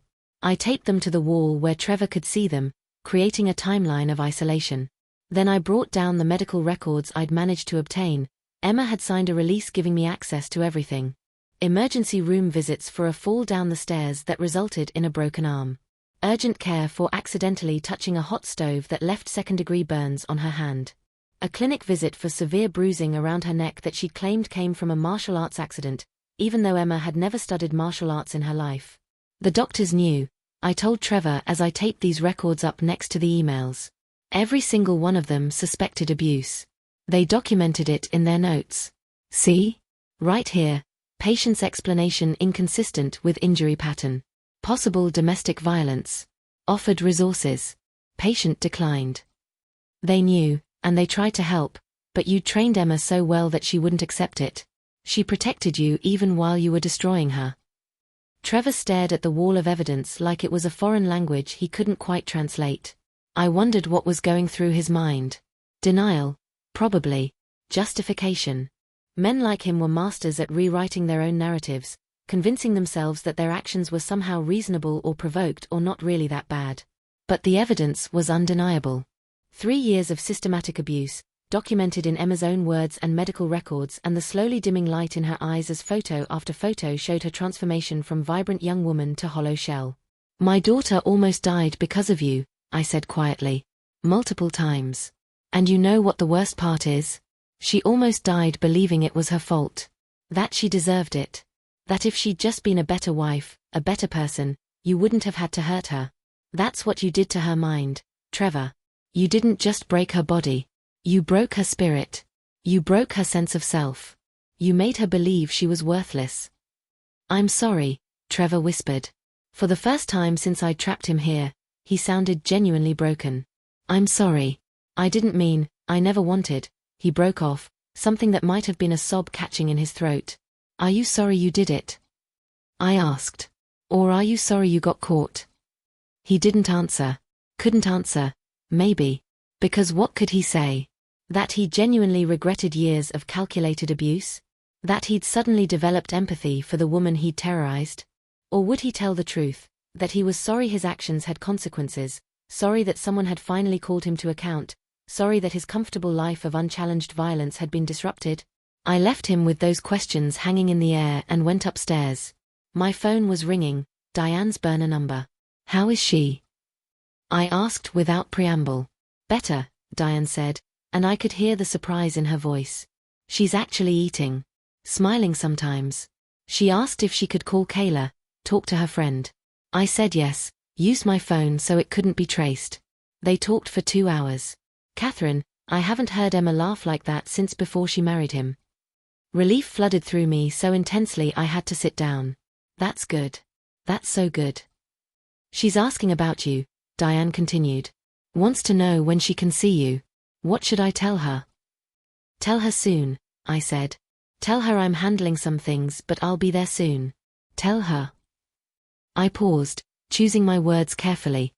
Tell her she doesn't have to be afraid anymore. Tell her it's over. Catherine, what exactly are you doing there? What needs to be done? I said. I'll call you tomorrow. I hung up before she could ask more questions. The less Diane knew, the better. If this ever came to light, if Trevor went to the police despite the evidence against him, if someone discovered what I'd done, Diane needed to be able to honestly say she didn't know the details. That night, I barely slept. I lay in bed listening to the sounds of my house settling, the old furnace kicking on, the wind outside. And underneath it all, so faint I might have imagined it, I thought I could hear Trevor crying in the basement. Good, I thought savagely. Let him cry. Let him feel even a fraction of the pain and fear and despair Emma had felt. Let him understand what it's like to be helpless in the dark with no one coming to save you. But as the night wore on, another thought crept in. A quieter one. A more troubling one. What was I becoming? I'd started this wanting to protect Emma, to ensure she'd never be hurt again. But somewhere along the way, this had become about more than protection. This had become about punishment. About revenge. About making Trevor suffer the way Emma had suffered. Was that justice? Or was I just perpetuating a cycle of violence, becoming a monster to fight a monster? I didn't have an answer. And the uncertainty kept me awake long after midnight, staring at the ceiling and wondering if there was a way back from the line I'd crossed. On the fourth morning, I went downstairs to find Trevor in a different state. Not angry anymore. Not pleading. He looked diminished somehow. Smaller. The rage and entitlement that had propped him up for so long had collapsed, leaving behind something raw and exposed. I want to tell you something, he said hoarsely when he heard me coming down the stairs. Will you listen? I sat down in my chair, wary. I'm listening. My father used to beat my mother, Trevor said quietly. Every night when he came home drunk. He'd find something wrong. Dinner was cold, the house wasn't clean enough, she'd spent too much money. Any excuse would do. And she'd just take it. Never fought back. Never left. Just took it and made excuses and told us kids that Daddy was just stressed from work. He paused, and I waited. This felt like a confession, and I'd learned long ago that you don't interrupt someone in the middle of a confession. I swore I'd never be like him, Trevor continued.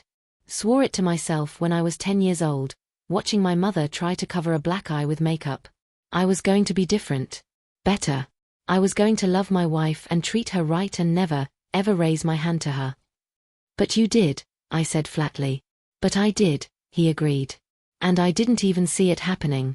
It was like there was this switch in my brain, and when it flipped, I wasn't me anymore. I was my father. Saying the same things he said. Doing the same things he did. Becoming exactly what I'd sworn I'd never be. That's not an excuse, I said.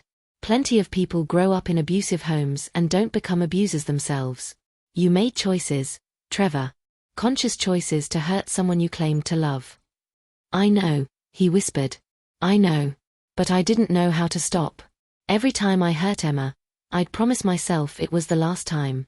That I'd get help, change, be better. But then something would set me off and I'd lose control again. And each time it got easier. Each time the guilt lasted a little less long. Until I barely felt guilty at all. This was the most honest Trevor had been since I'd captured him. No more excuses or justifications.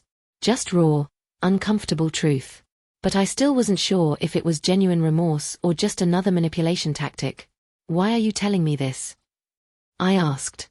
Trevor looked at me with red-rimmed eyes. Because I want you to know that I do understand what I've done. Sitting here, tied up, helpless, watching those videos of Emma, of who she used to be before I destroyed her, I understand. I see it now. What I took from her. What I took from myself, too. Because the man I wanted to be wouldn't have done any of this. The man I could have been died the first time I hit her, and I've just been walking around in his corpse ever since. It was poetic, I'd give him that. And maybe even sincere. But sincerity wasn't enough. Understanding wasn't enough.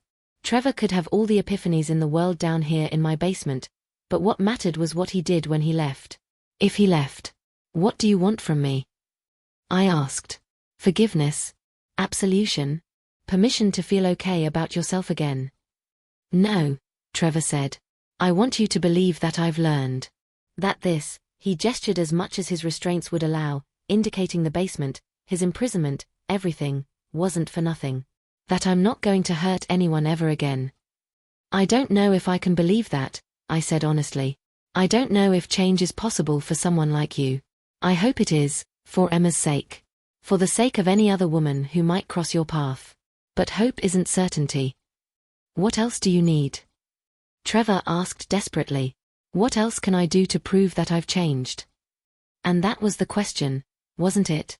What would constitute proof? How do you measure genuine transformation versus temporary contrition? How do you know if someone has really changed or if they're just saying what they need to say to escape consequences? I thought about Emma, safe at Diane's house, laughing with her friend for the first time in years. I thought about all the women who stayed with abusive partners because they believed their promises to change, promises that were almost never kept. I thought about the cycle of violence, how it perpetuated itself across generations, how Trevor's father had created Trevor who had nearly destroyed Emma. Where did it end? How did you break a cycle that seemed to have its own terrible momentum? I need time, I finally said. Time to think. Time to decide if I believe you. Time to figure out what happens next. How much time? Trevor asked. As much as I need, I said, standing up. You don't get to set the terms anymore, Trevor. You lost that privilege when you decided Emma was yours to hurt. I left him there with his confession hanging in the air, neither accepted nor rejected. Let him sit with uncertainty. Let him wonder if understanding his own monstrousness was enough to save him. Upstairs, I made coffee and tried to organize my thoughts. The plan had been to keep Trevor imprisoned until he understood what he'd done. Well, he claimed to understand now. The question was, did I believe him? And even if I did, was understanding enough? My phone buzzed. A text from Emma herself this time, from Diane's phone. Asterisk Mama, I miss you. When can I come home? Asterisk. Asterisk soon. Baby, asterisk I typed back. Asterisk very soon. I love you. Asterisk. Asterisk I love you too. Mama, thank you. For everything. I don't know what you're doing, but I know you're protecting me. You've always protected me. Asterisk. Tears blurred my vision as I read her words. This was why I'd done all of this. Not for revenge, not for punishment, but for her. For Emma. For the chance to give her a life free from fear. But at what cost? And when did the protector become the aggressor? When did justice become revenge? I didn't have answers. All I had was a man tied up in my basement and a daughter who needed me to make this right. Whatever right meant anymore. On the 5th day, I made a decision. But before I tell you what it was, I need you to understand something about mothers. About the lengths we'll go to protect our children. About the impossible calculations we make, weighing justice against mercy, safety against morality, the letter of the law against the spirit of survival. Because what I did next, what Emma and I did together, it wasn't planned from the beginning. It evolved organically from a desperate need to ensure Trevor truly understood, in his bones and blood and marrow, what he'd put Emma through. That morning, I called Diane. I need you to bring Emma home, I said. What? Catherine, are you sure that's safe? What if? Just do it, I interrupted.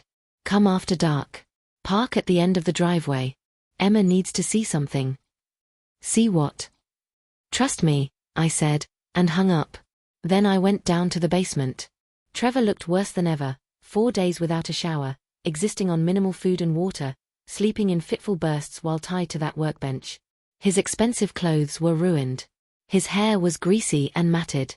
He smelled like sweat and fear and human waste. He looked up when I came down, and I saw something new in his eyes.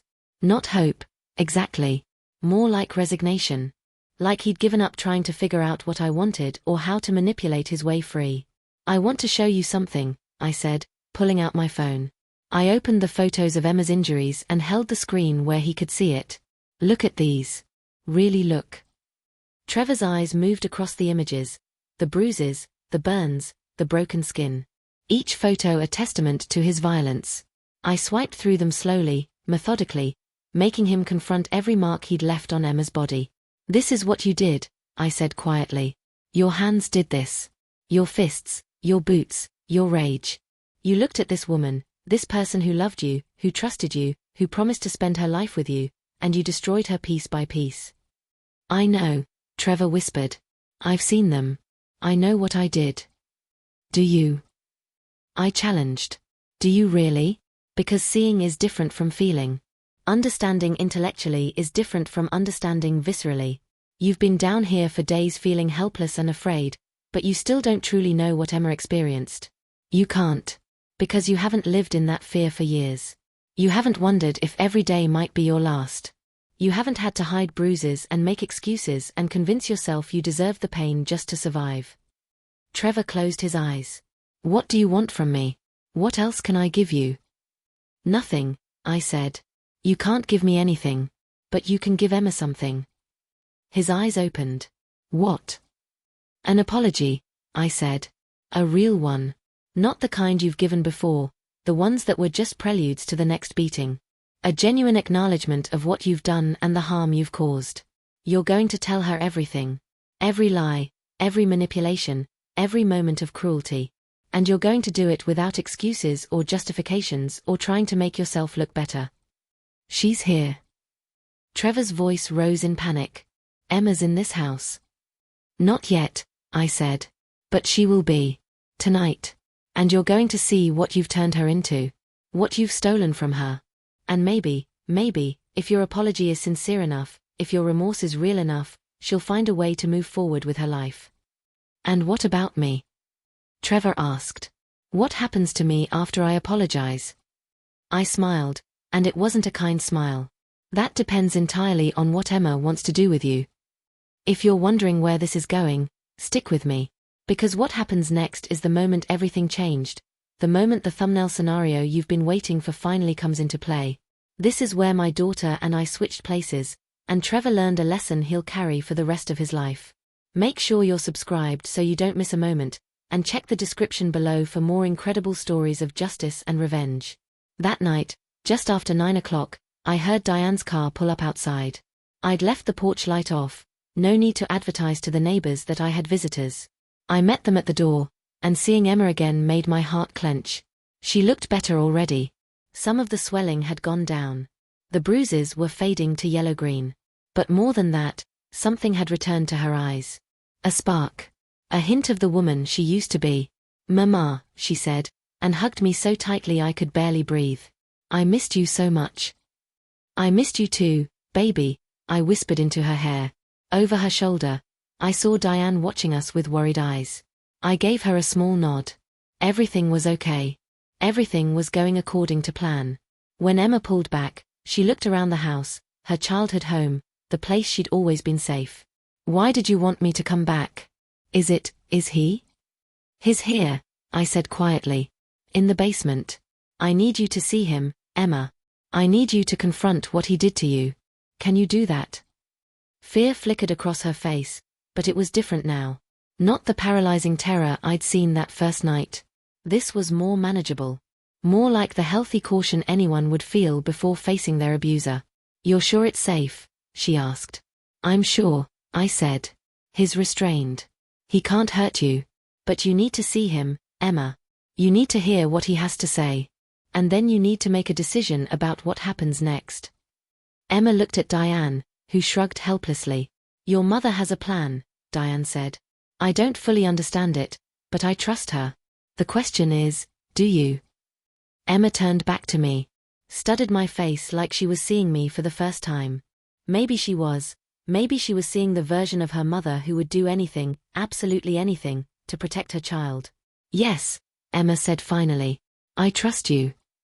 We left Diane upstairs. She wanted no part of what was about to happen, and I didn't blame her, and I led Emma down to the basement. She held my hand like she was a little girl again, squeezing so hard my fingers hurt. But I didn't complain. I just held her hand and guided her down the stairs into the space where her husband had been imprisoned for the past 5 days. Trevor heard us coming.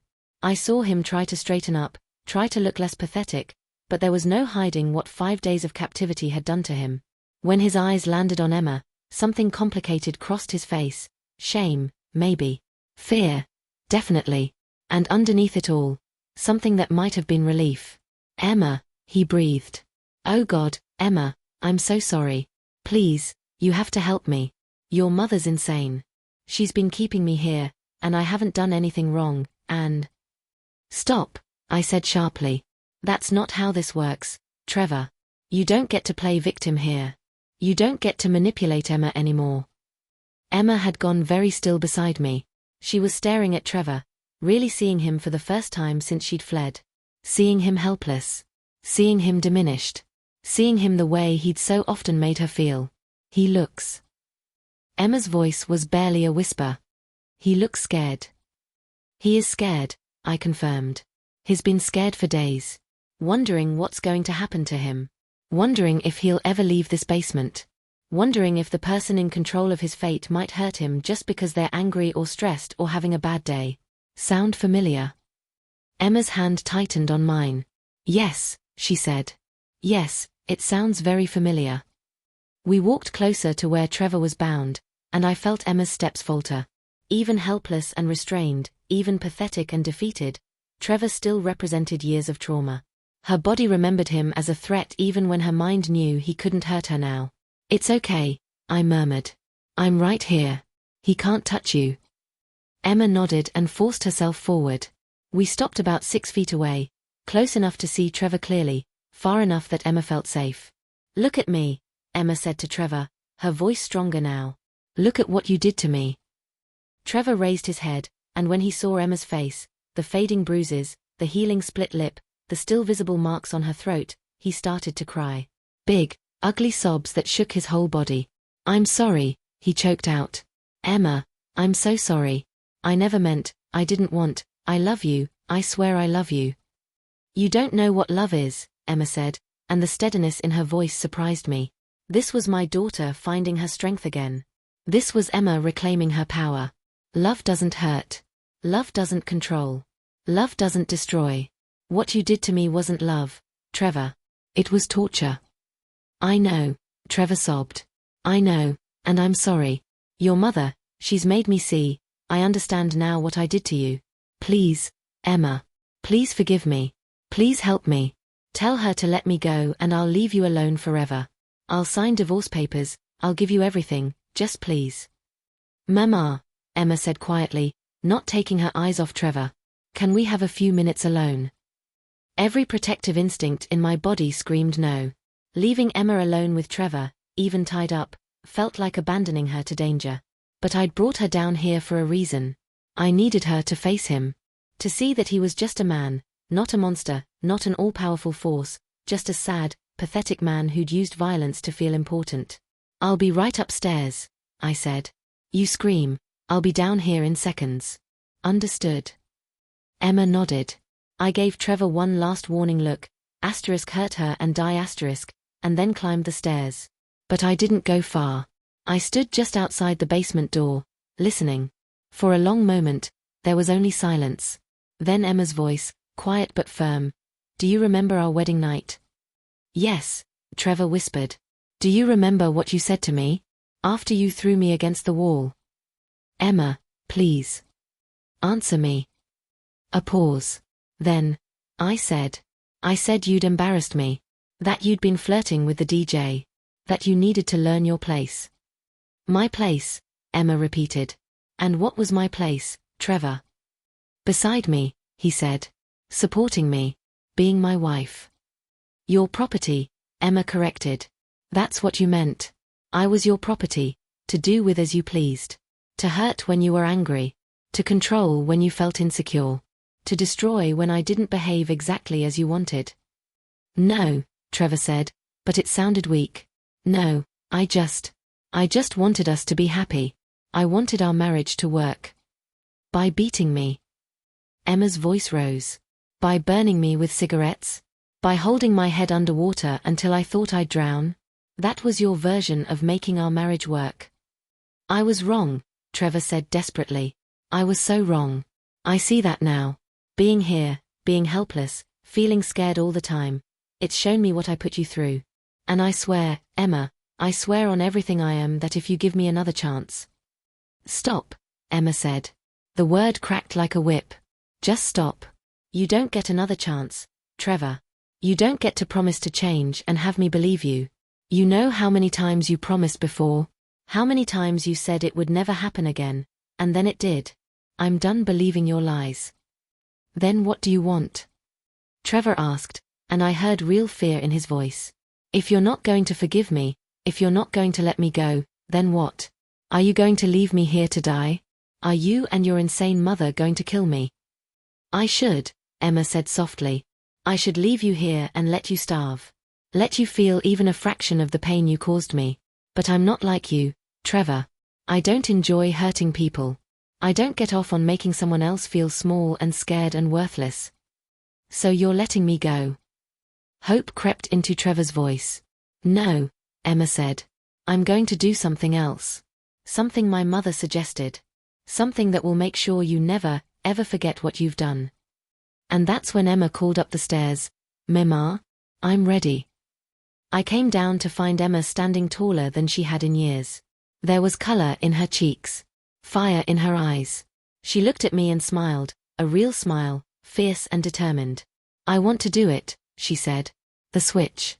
I want to trade places with you." This was the plan I'd only half formed, the idea that had been taking shape in my mind but that I hadn't fully articulated even to myself. But Emma had seen it somehow. Understood what needed to happen. "Are you sure?"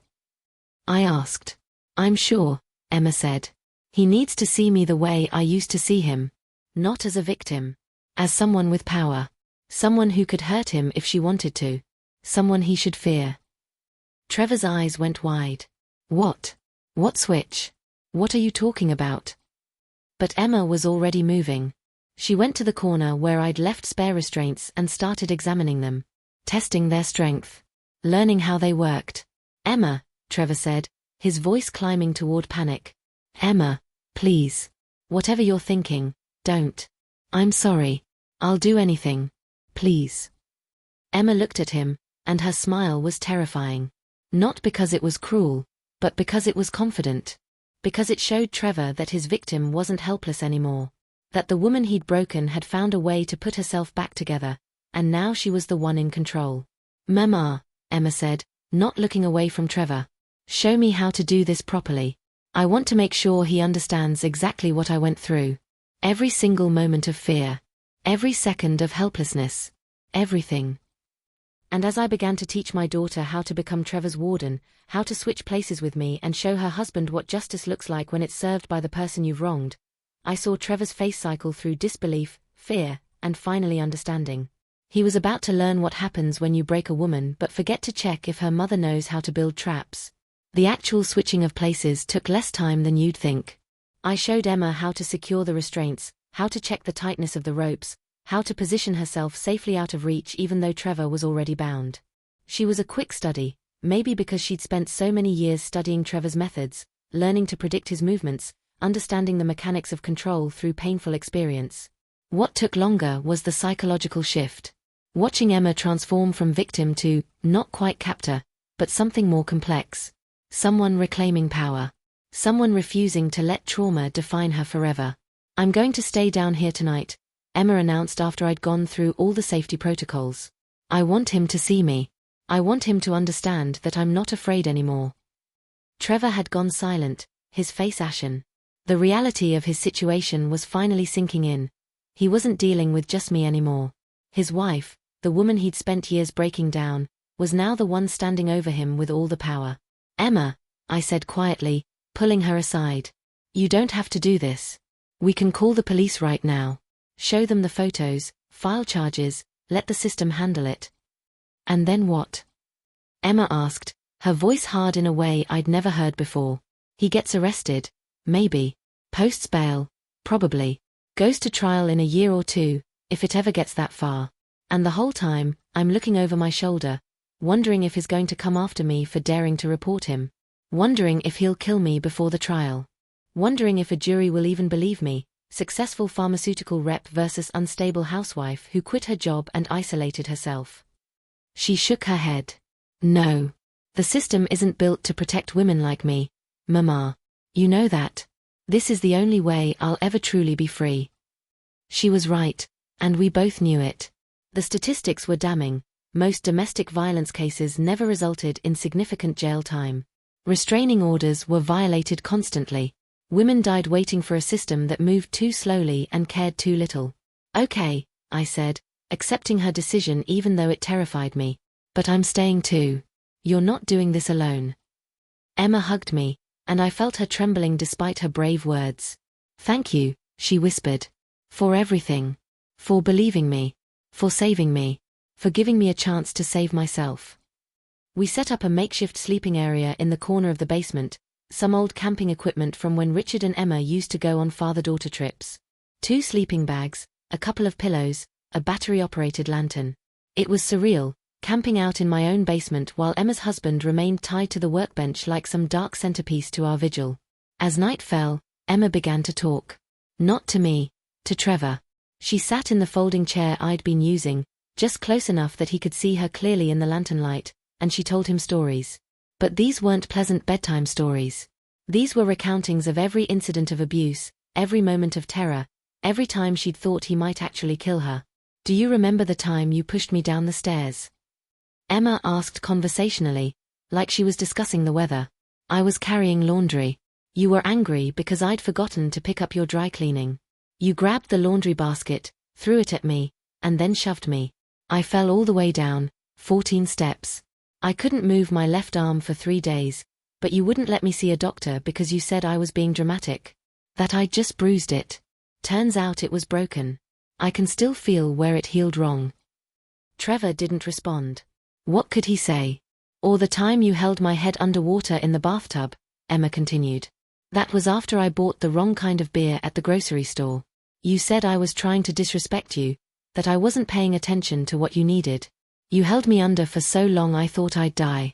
I could hear you shouting at me, but the sound was all distorted by the water. When you finally let me up, I vomited all over the bathroom floor. And you made me clean it up while you watched." She went through incident after incident, her voice never rising, never breaking. Just steady, relentless cataloguing of Trevor's cruelty. I sat in my sleeping bag, listening, and felt tears streaming down my face. I'd known it was bad. I'd seen the photos, heard Emma's initial confession. But this detailed accounting of 3 years of systematic torture, this was almost more than I could bear. And if you're still watching, if you're still here with us on this journey, I want you to know that what Emma did that night was incredibly brave. Speaking your truth to your abuser, refusing to let them minimize or deny or escape responsibility. That takes a courage most people will never have to summon. If this story is moving you, if it's making you think about justice and revenge and survival, show your support by subscribing and sharing. Check the description below for more stories like this, stories about women who fought back and won. The worst part, Emma said after she'd been talking for over an hour, wasn't even the physical pain. It was what you did to my mind. The way you convinced me I was worthless. That I deserved it. That no one else would ever love me, so I should be grateful you put up with me despite all my flaws. You made me believe I was the problem, Trevor. You made me think that if I could just be better, prettier, quieter, more obedient, then you'd stop hurting me. But it was never about me, was it? No, Trevor whispered. It was the first word he'd spoken in an hour. No, it was never about you. Then what was it about? Emma demanded, leaning forward. Tell me. Make me understand why you needed to destroy me. Trevor was quiet for so long I thought he wouldn't answer. Then, control. It was about control. Feeling powerful when everything else in my life felt out of control. Work stress, money problems, the constant feeling that I wasn't good enough. I couldn't control any of that. But I could control you. I could make you smaller so I felt bigger. And once I started... He trailed off. Once you started, you couldn't stop, Emma finished. Because the violence wasn't about me at all. It was about you. Your inadequacy. Your insecurity. Your inability to deal with your own emotions like a functional human being. So you took it out on someone who couldn't fight back.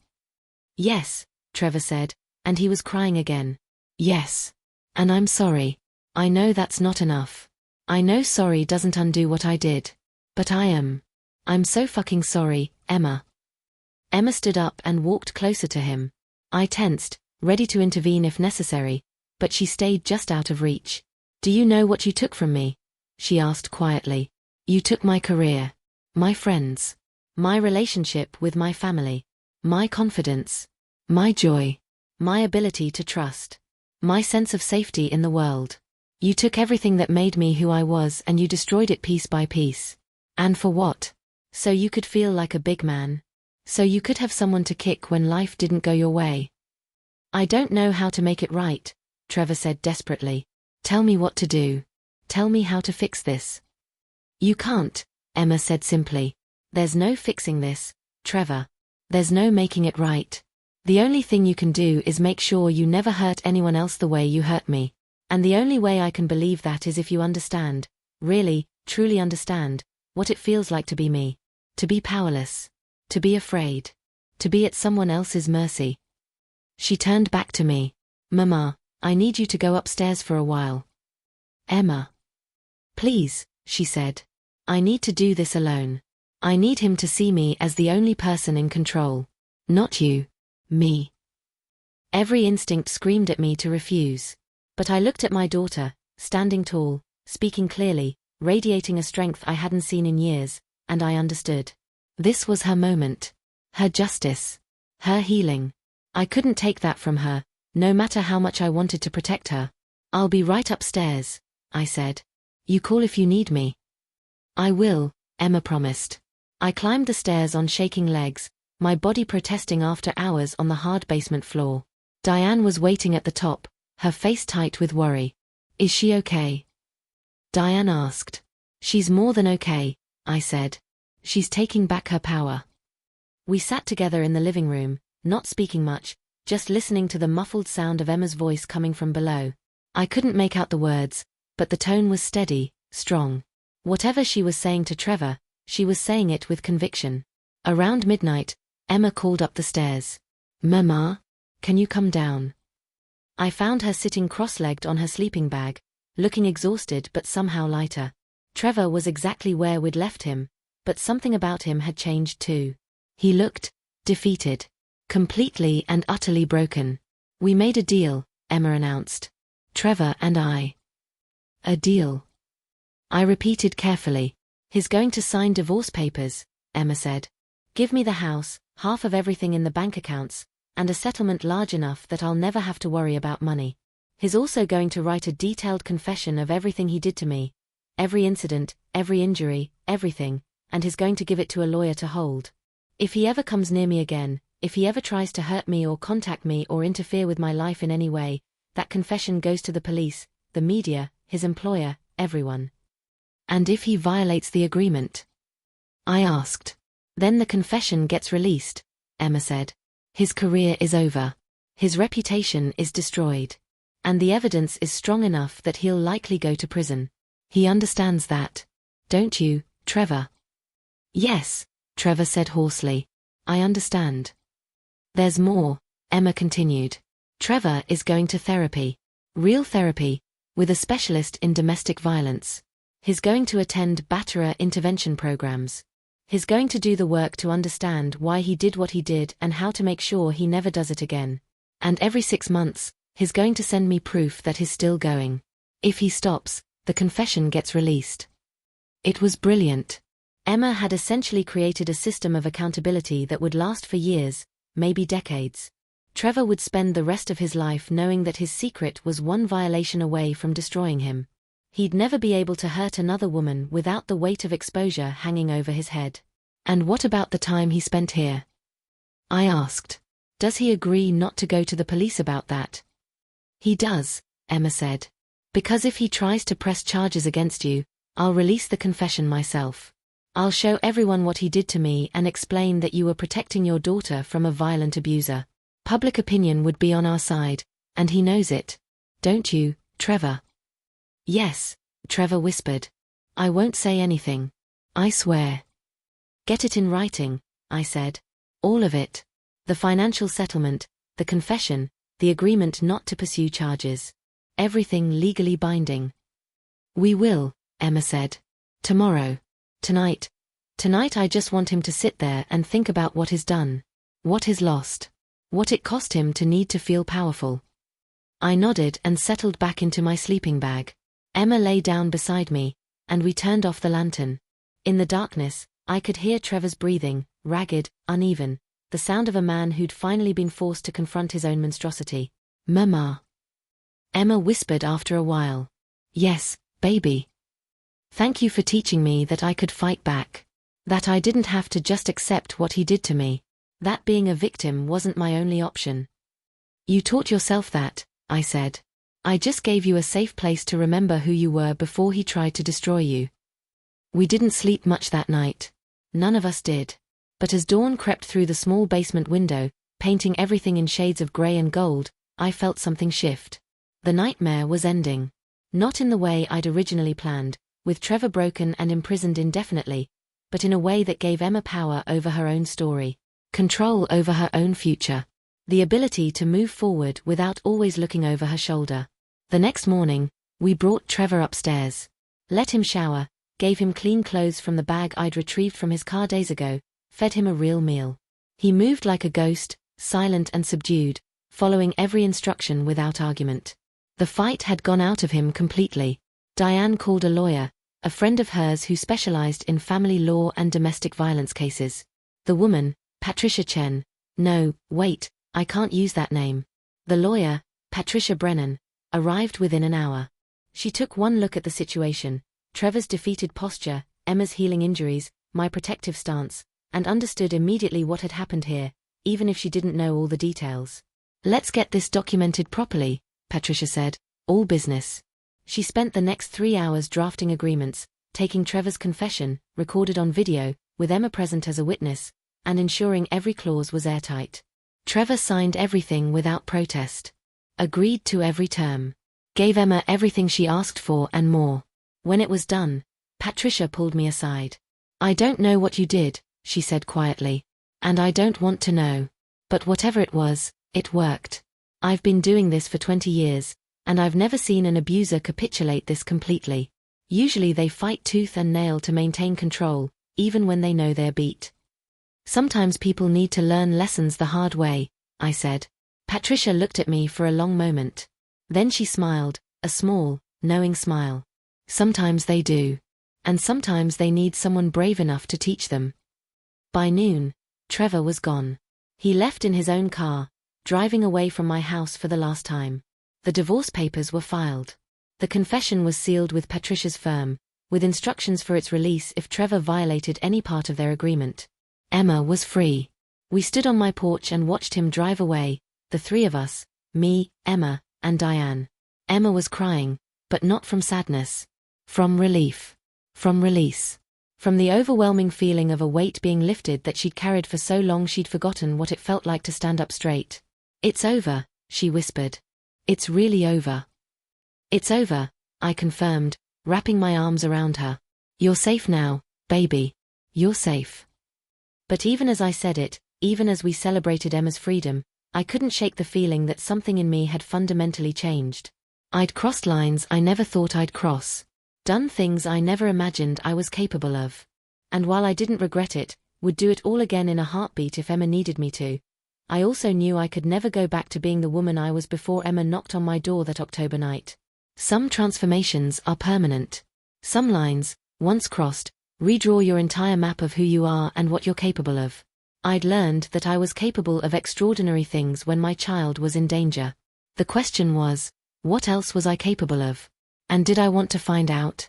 The days following Trevor's departure were strange in ways I hadn't anticipated. You'd think there would be relief, celebration, a sense of victory. And there was some of that. Emma smiled more in the first week after the divorce papers were signed than she had in the previous 3 years combined. But there was also an odd emptiness, like we'd all been holding our breath for so long that we'd forgotten how to breathe normally. Emma moved back in with me temporarily. The house in Riverside Estates was legally hers now, but she couldn't bring herself to go back there yet. Too many ghosts. Too many memories of pain embedded in those walls. She talked about selling it, using the money to start completely fresh somewhere new. Maybe not even in Ohio.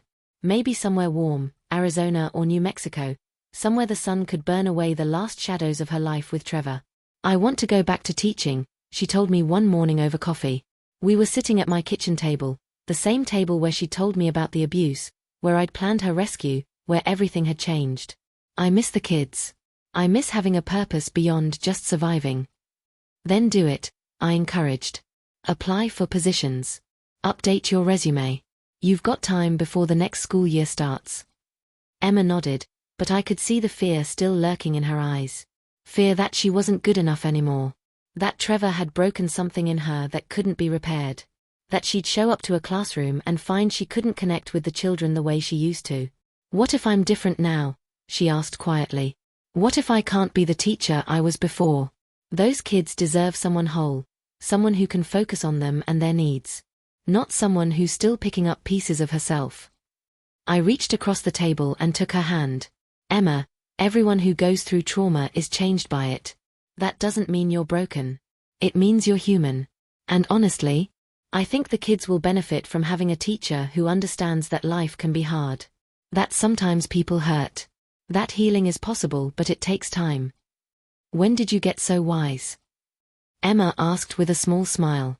When I became a mother, I said. You'll understand when you have kids of your own someday. Emma's smile faded. I don't know if I want kids. Trevor and I talked about it before everything got bad. I wanted them. He said we'd wait until his career was more established. Now I wonder if that was just another way to control me. Keep me from having something that would tie me down, make it harder to leave. The casual cruelty of it made my chest ache. Trevor hadn't just hurt Emma physically, he'd stolen her dreams, her future, her sense of possibility. But she was taking it back, piece by piece. And I was so proud of her I could barely stand it. The community's reaction to Emma's divorce was complicated. Cedar Falls was a small town where everyone knew everyone's business, or thought they did. Trevor had been well-liked, charming, successful, the kind of man who always picked up the tab at the bar and remembered people's names. When word got out that Emma had left him, that they were divorcing, the gossip mill went into overdrive. Some people sided with Emma. My friend Ruth from down the street brought over casseroles and offered to help however she could. My sister Diane, of course, was firmly in Emma's corner, ready to fight anyone who suggested otherwise. Patricia Brennan, the lawyer, proved to be not just professionally competent but personally kind, checking in regularly to make sure Emma was okay. But others suggested that Emma must have done something to drive Trevor to whatever had caused the divorce. That she'd always been too quiet, too withdrawn, probably frigid or ungrateful. One woman at church actually said to my face that sometimes women need to work harder at their marriages instead of giving up at the first sign of trouble. I'd never come closer to punching someone in my entire life. People believe what they want to believe, Diane said when I ranted to her about it over the phone. Especially when believing the truth would force them to question everything they thought they knew about someone. It's easier to blame Emma than to accept that Trevor, charming, successful Trevor, was a monster behind closed doors. It's not fair, I said. No, Diane agreed. It's not. But Emma doesn't owe anyone an explanation. She doesn't have to defend herself or prove that she was a victim. She just has to heal. Everything else is noise. Diane was right, of course. But the noise still stung. Still made me want to shake people and show them the photos of Emma's bruises and scream, "This is what he did. This is who he really was." But Emma had asked me not to. The photos remained private, locked away in cloud storage with passwords only Emma, Diane, and Patricia knew. They were insurance, leverage to be used only if Trevor violated the agreement. Unless that happened, Emma wanted to move forward without everyone in town knowing the intimate details of her abuse. She wanted to reclaim her privacy along with her freedom. I respected that, even when it meant biting my tongue so hard I tasted blood. For my part, I struggled with my own aftermath.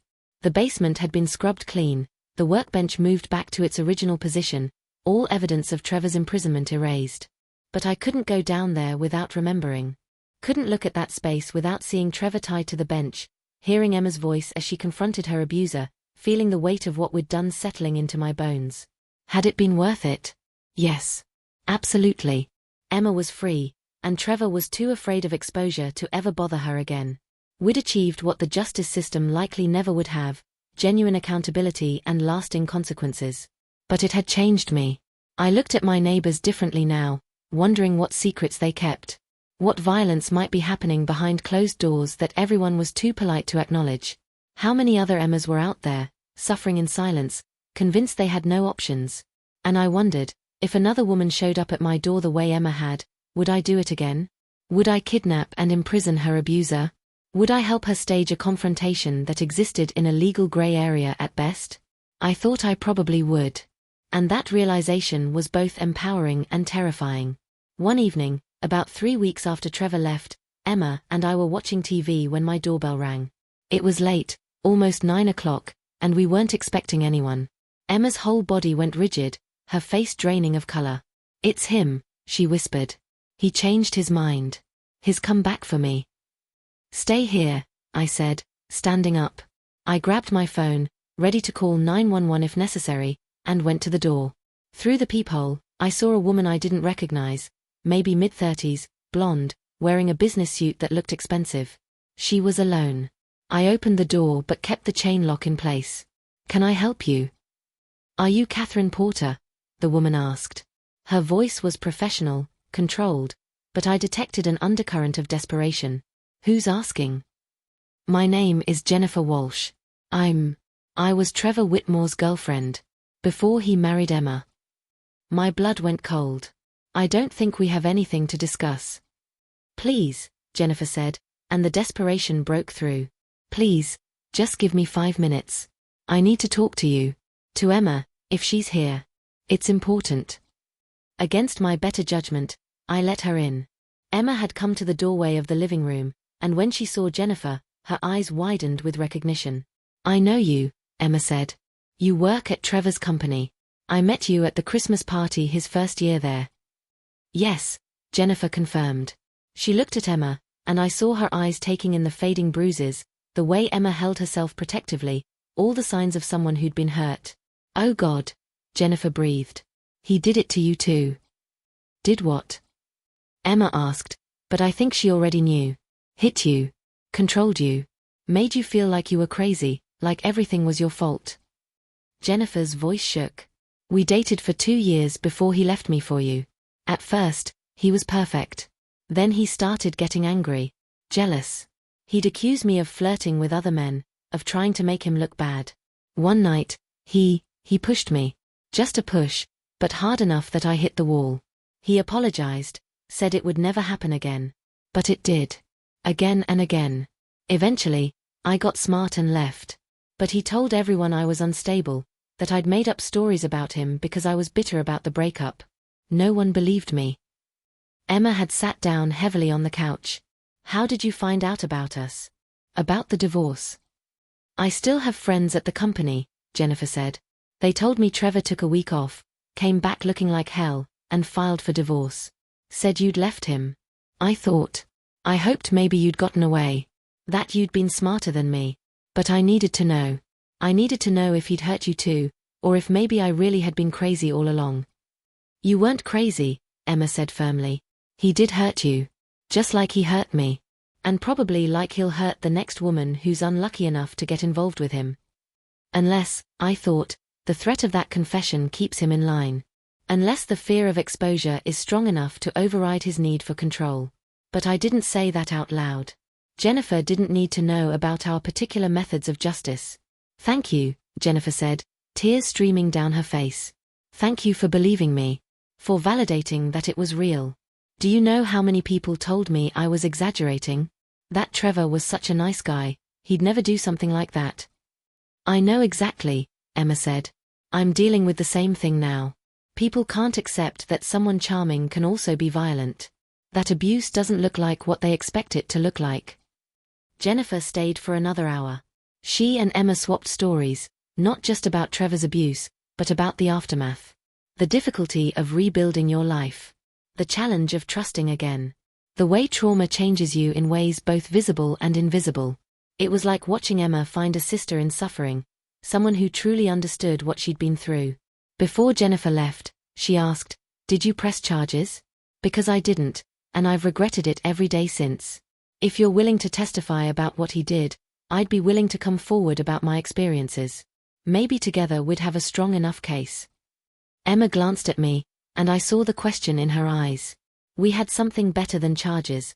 We had Trevor's confession, his agreement, his fear. But would it be enough? Would it stop him from hurting someone else years from now, when the threat of exposure had faded, when he'd convinced himself he was safe? Let me think about it, Emma said carefully. Can I have your number? I'll call you in a few days. After Jennifer left, Emma and I sat in silence for a long time. Finally, she said, there might be others. Other women he dated before Jennifer. Other victims we don't know about. Probably, I agreed.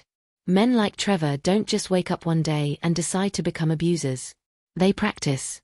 They refine their techniques. They learn what they can get away with. So what do we do? Emma asked. Do we try to find them? Create a support group for Trevor Whitmore's victims? Go public with everything and damn the consequences? That's up to you, I said. This is your story, Emma. Your journey. I'll support whatever you decide, but the choice is yours.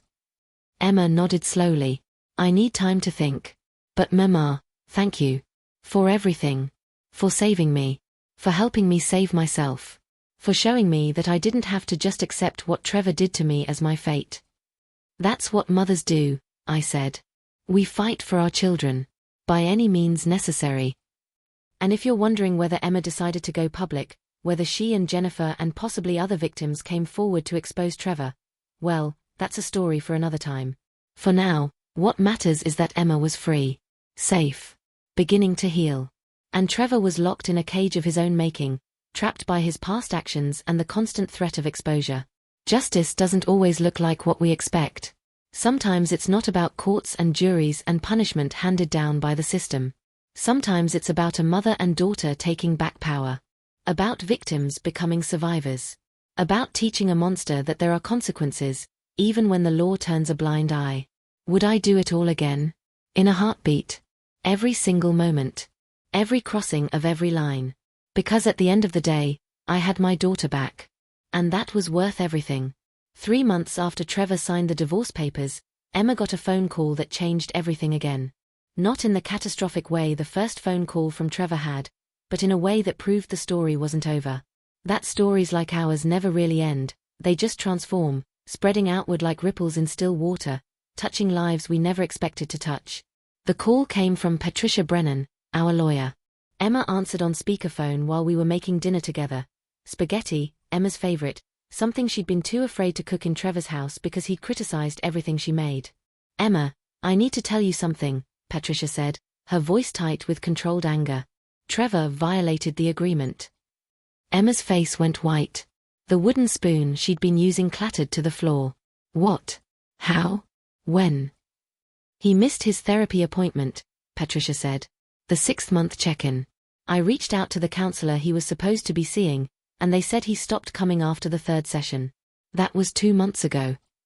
The terms of Trevor's agreement required him to attend therapy sessions regularly and provide proof to Patricia's office every 6 months. Missing an appointment wasn't quite grounds for releasing his confession. We'd built in some flexibility for legitimate emergencies, but stopping therapy altogether was a clear violation. It meant Trevor had decided he didn't need to do the work. That he was above accountability. That the threat of exposure had faded enough in his mind that he was willing to risk it. Or maybe he thought we wouldn't actually follow through. Big mistake. Release the confession, Emma said, her voice surprisingly steady. To everyone. His employer, the local media, social media, everywhere we discussed. He agreed to the terms. He violated them. Now he faces the consequences. Are you sure? Patricia asked. Once this is out there, it's out there. Your story will become public too. People will know details about what you went through. There will be questions, media attention, probably some ugliness from people who still want to defend Trevor. I'm sure, Emma said. Because you know what? I'm not ashamed anymore. I didn't do anything wrong. Trevor did.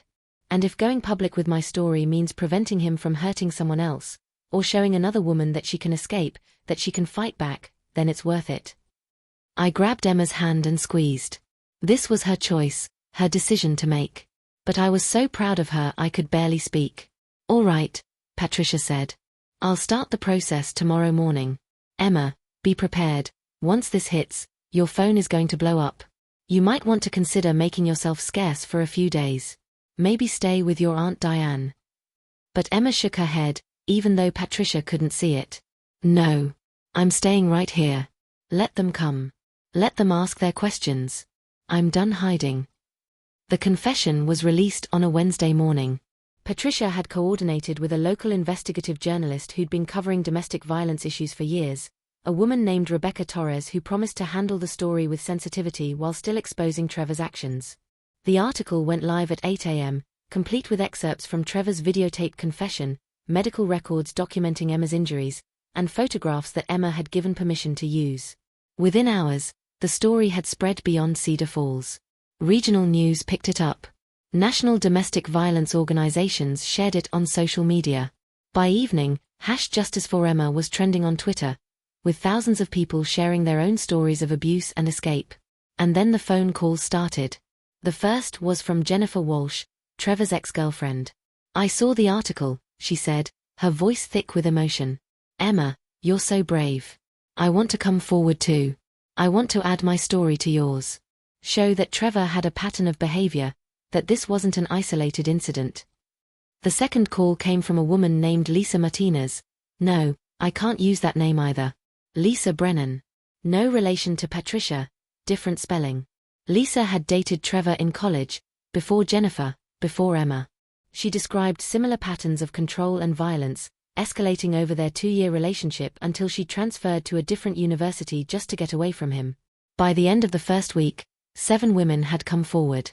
7 women spanning 15 years of Trevor's adult life. Each one with similar stories of charm morphing into control, control escalating to violence, violence justified by Trevor's insistence that they'd provoked him, that they deserved it, that they were lucky he loved them despite their flaws. The pharmaceutical company fired Trevor immediately. Not because they cared about his victims, corporate entities rarely do, but because the public relations nightmare of keeping an admitted abuser on staff outweighed whatever sales numbers he brought in. His professional reputation was destroyed overnight. LinkedIn profile deleted. References evaporated. The network he'd spent years building turned to dust. And the criminal investigation began. Detective Amanda Rhodes from the Cedar Falls Police Department showed up at my door on the 8th day after the confession's release. She was in her early 40s, with kind eyes and a no-nonsense demeanor that I immediately respected. "Mrs. Porter," she said, "I'd like to speak with you and Emma about Trevor Whitmore. Multiple women have filed police reports based on the information in his confession, and we're building a case. But I have some questions about how that confession was obtained." My heart sank. This was it, the moment I'd been dreading since the day I'd trapped Trevor in my basement. The moment where my own actions came under scrutiny. "Come in," I said, because what else could I do? Emma and I sat in the living room with Detective Rhodes between us. She pulled out a recording device and asked permission to record our conversation. We agreed. We didn't have much choice. The confession Trevor Whitmore gave, Detective Rhodes began, was recorded under unusual circumstances. He wasn't in police custody. There was no Miranda warning. And some of the details in his statement suggest he was under duress when he gave it. Can you explain how this confession came about? Emma and I exchanged glances. We'd prepared for this, had discussed with Patricia what we would and wouldn't say if questioned by police. The truth, but carefully framed. Emphasizing Trevor's voluntary cooperation while minimizing the details of his imprisonment. "Trevor came to my house," I said carefully. "He was looking for Emma. He was drunk, aggressive, and threatening. I defended myself and managed to restrain him. While he was here, Emma arrived. She confronted him about the abuse. He became emotional and confessed to everything he'd done. Our lawyer was present when he gave the formal videotaped confession. He signed agreements voluntarily, without coercion. It was all technically true. I just left out the part about keeping Trevor in my basement for 5 days. About tasering him and tying him to a workbench. About the psychological warfare Emma and I had waged to break down his defenses. Detective Rhodes looked at me for a long moment. "Mrs. Porter, I've been a cop for 20 years. I've worked dozens of domestic violence cases. And I've seen how often the system fails victims. How often abusers walk free while their victims live in fear. So I want you to know that I understand why someone might feel the need to take matters into their own hands." My mouth went dry. "I'm not sure what you're implying." "I'm not implying anything," Detective Rhodes said. "I'm stating facts.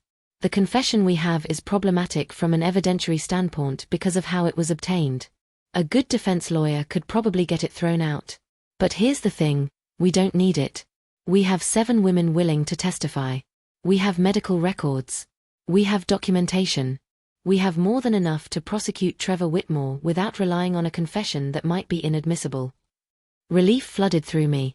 So I'm going to note in my report that Trevor gave the confession voluntarily in the presence of his ex-wife and her attorney, that there's no evidence of coercion beyond the emotional distress of confronting his victim, which is perfectly reasonable under the circumstances. Detective Rhodes stood up. "What I'm not going to do is dig into exactly how long Trevor was in this house or under what conditions. Because honestly, I don't care. That man terrorized at least 7 women that we know of. He's a predator who hid behind a respectable facade. If he had a few uncomfortable days before his conscience finally caught up with him, well, that's karma." She handed me her card. If you think of anything else that might help our case against Trevor, call me. Otherwise, I think we're done here. After Detective Rhodes left, Emma and I sat in stunned silence for several minutes. Finally, Emma started to laugh, a slightly hysterical sound that turned into sobs.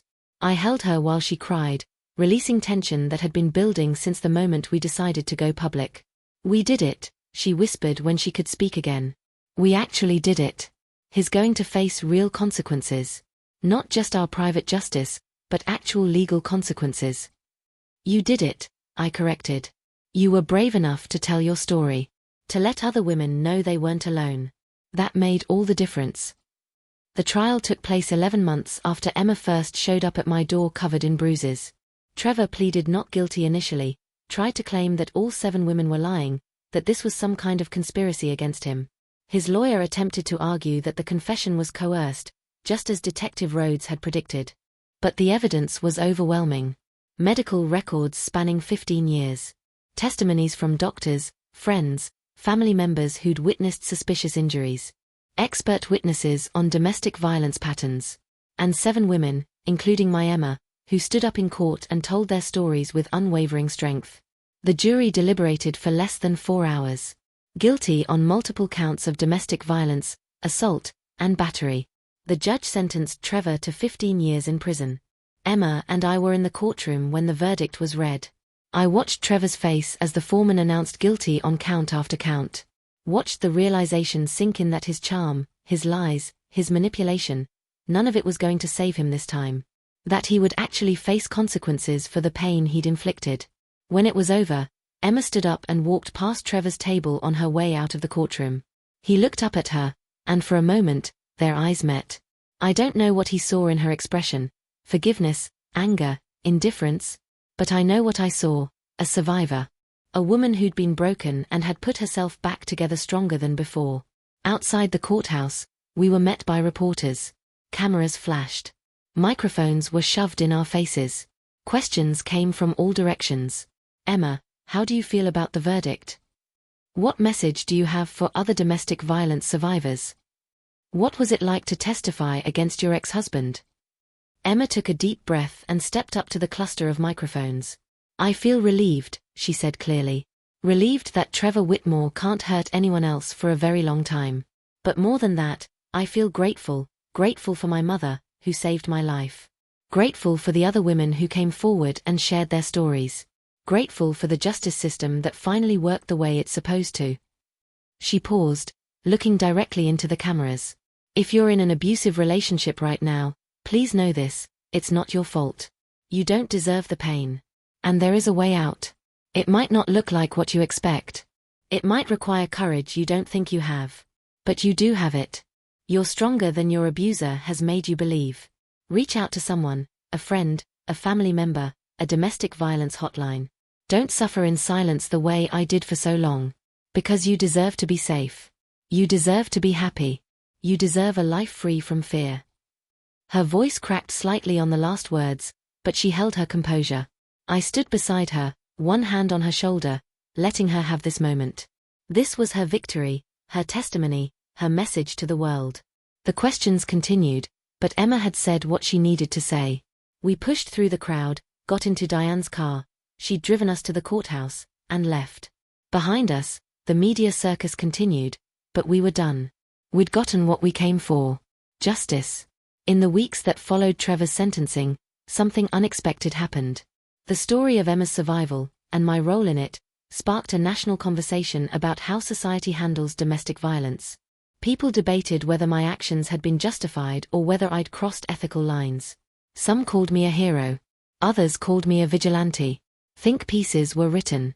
Panel discussions were held. The gray area between justice and revenge became a topic of intense discussion. And I received letters. Dozens of them, then hundreds.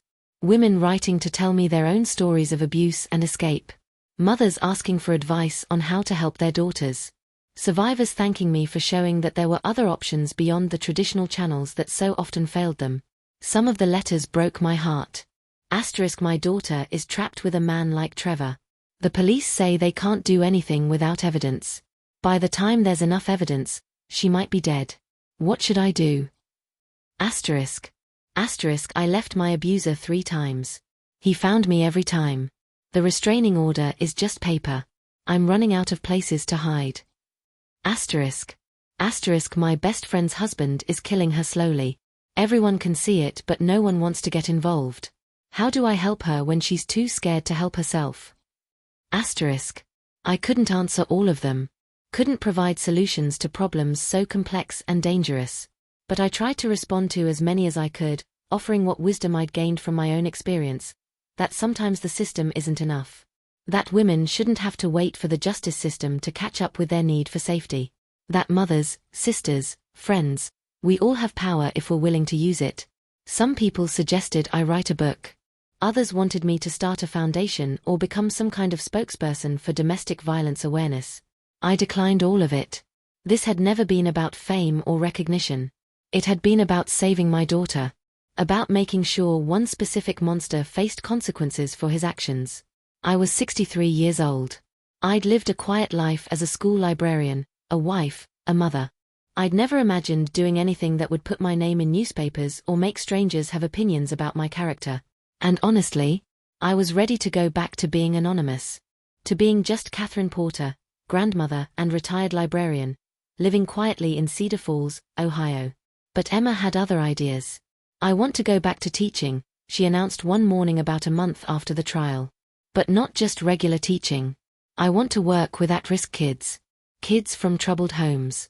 Kids who might be experiencing abuse. I want to use what happened to me to help them. That's a beautiful idea, I said. But are you sure you're ready? It's only been a year.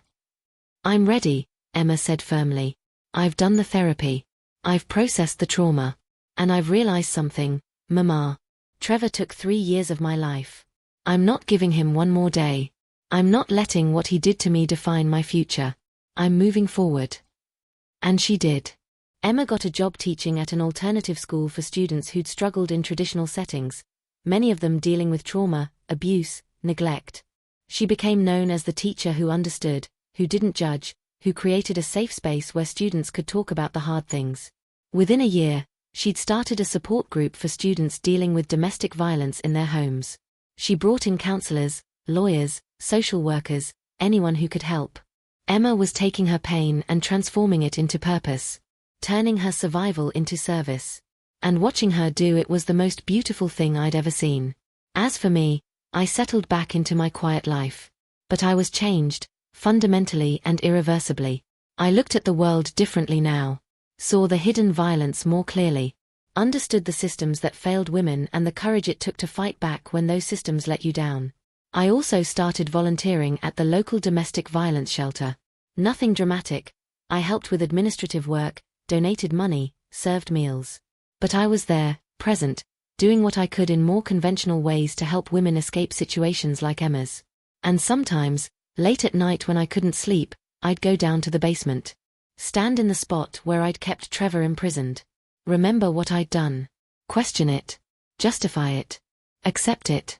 The moral complexity of my actions would never fully resolve itself. I'd crossed lines that most people never cross. Done things that could have landed me in prison if they'd been fully exposed. But I'd saved my daughter's life. And given 7 other women the courage to come forward, which led to Trevor's imprisonment and potentially saved countless future victims. Was it worth it?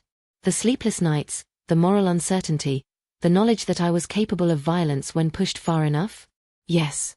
1,000 times yes. 6 months after the trial, on a cold March evening, Emma and I were having dinner when she said, "Mama, I need to tell you something." The tone of her voice made me look up sharply. "What is it?" "I've been talking to Diane," Emma said. "And to Patricia. And to Rebecca Torres, the journalist who broke the story. We've been discussing starting a nonprofit. An organization that helps domestic violence victims when traditional systems fail them." "That's wonderful," I said. "You'd be amazing at that." "We want you to be part of it," Emma continued. "Not running it. I know you want your quiet life back. But as an advisor. Someone who understands what it's like to be a mother watching her daughter suffer. Someone who knows that sometimes justice requires unconventional methods." I was quiet for a moment, processing. Emma, what I did to Trevor, That's not something that can be replicated or recommended. I got lucky that it worked out. That Trevor broke down and confessed. That Detective Rhodes was willing to look the other way. But it could have gone so differently. I could have ended up in prison. Trevor could have seriously hurt you or me. It was dangerous and reckless and necessary, Emma interrupted. Mama, I'm not saying we should encourage other people to kidnap their daughters' abusers. But we can create resources for women who need help outside traditional channels. Safe houses that don't report to the system. Networks of supporters who can help women disappear if they need to. Legal strategies that put abusers on the defensive. We can work within the system while also acknowledging its limitations. She reached across the table and took my hand. You saved my life, Mama. Not just by protecting me from Trevor, but by showing me that I had options beyond suffering in silence or trusting a system that moves too slowly. Now I want to give that same hope to other women. Will you help us? I looked at my daughter, my beautiful, strong, resilient daughter who'd survived hell and come out determined to help others do the same. How could I say no? Yes, I said. I'll help. However I can. The Emma Porter Foundation launched 8 months later. It focused on providing resources, legal support, and practical assistance to domestic violence survivors. We didn't advertise what I'd done. That remained a private family story, known only to a small circle. But the foundation operated on the principle that women shouldn't have to choose between death and a system that might fail them. That there were other options, other paths, other ways to survive. Did the foundation sometimes operate in legal gray areas? Probably. Did we help women disappear when restraining orders weren't enough? Sometimes. Did we provide resources that the traditional system wouldn't approve of? Yes. But we also saved lives. Documented cases of women who would have died if they'd waited for the system to protect them. Children who grew up without witnessing their mothers being murdered. Families rebuilt in safety when danger had seemed inescapable. Looking back now, almost 2 years after that October night when Emma knocked on my door, I sometimes wonder about the woman I was before. The Catherine Porter who followed rules, trusted systems, believed that good behavior would be rewarded and evil would be punished. She seems like a stranger to me now, naive, maybe, sheltered. Living in a world where justice was something handed down by authorities rather than something you had to fight for with your own hands. I'm not that woman anymore. I'm someone who knows what she's capable of when pushed to her limits. Someone who understands that morality isn't black and white but exists in shades of gray that shift depending on circumstances. Someone who will always choose her daughter's life over society's rules. And I'm at peace with that. 2 years and 3 months after Emma showed up on my doorstep covered in bruises, I received a letter that I never expected.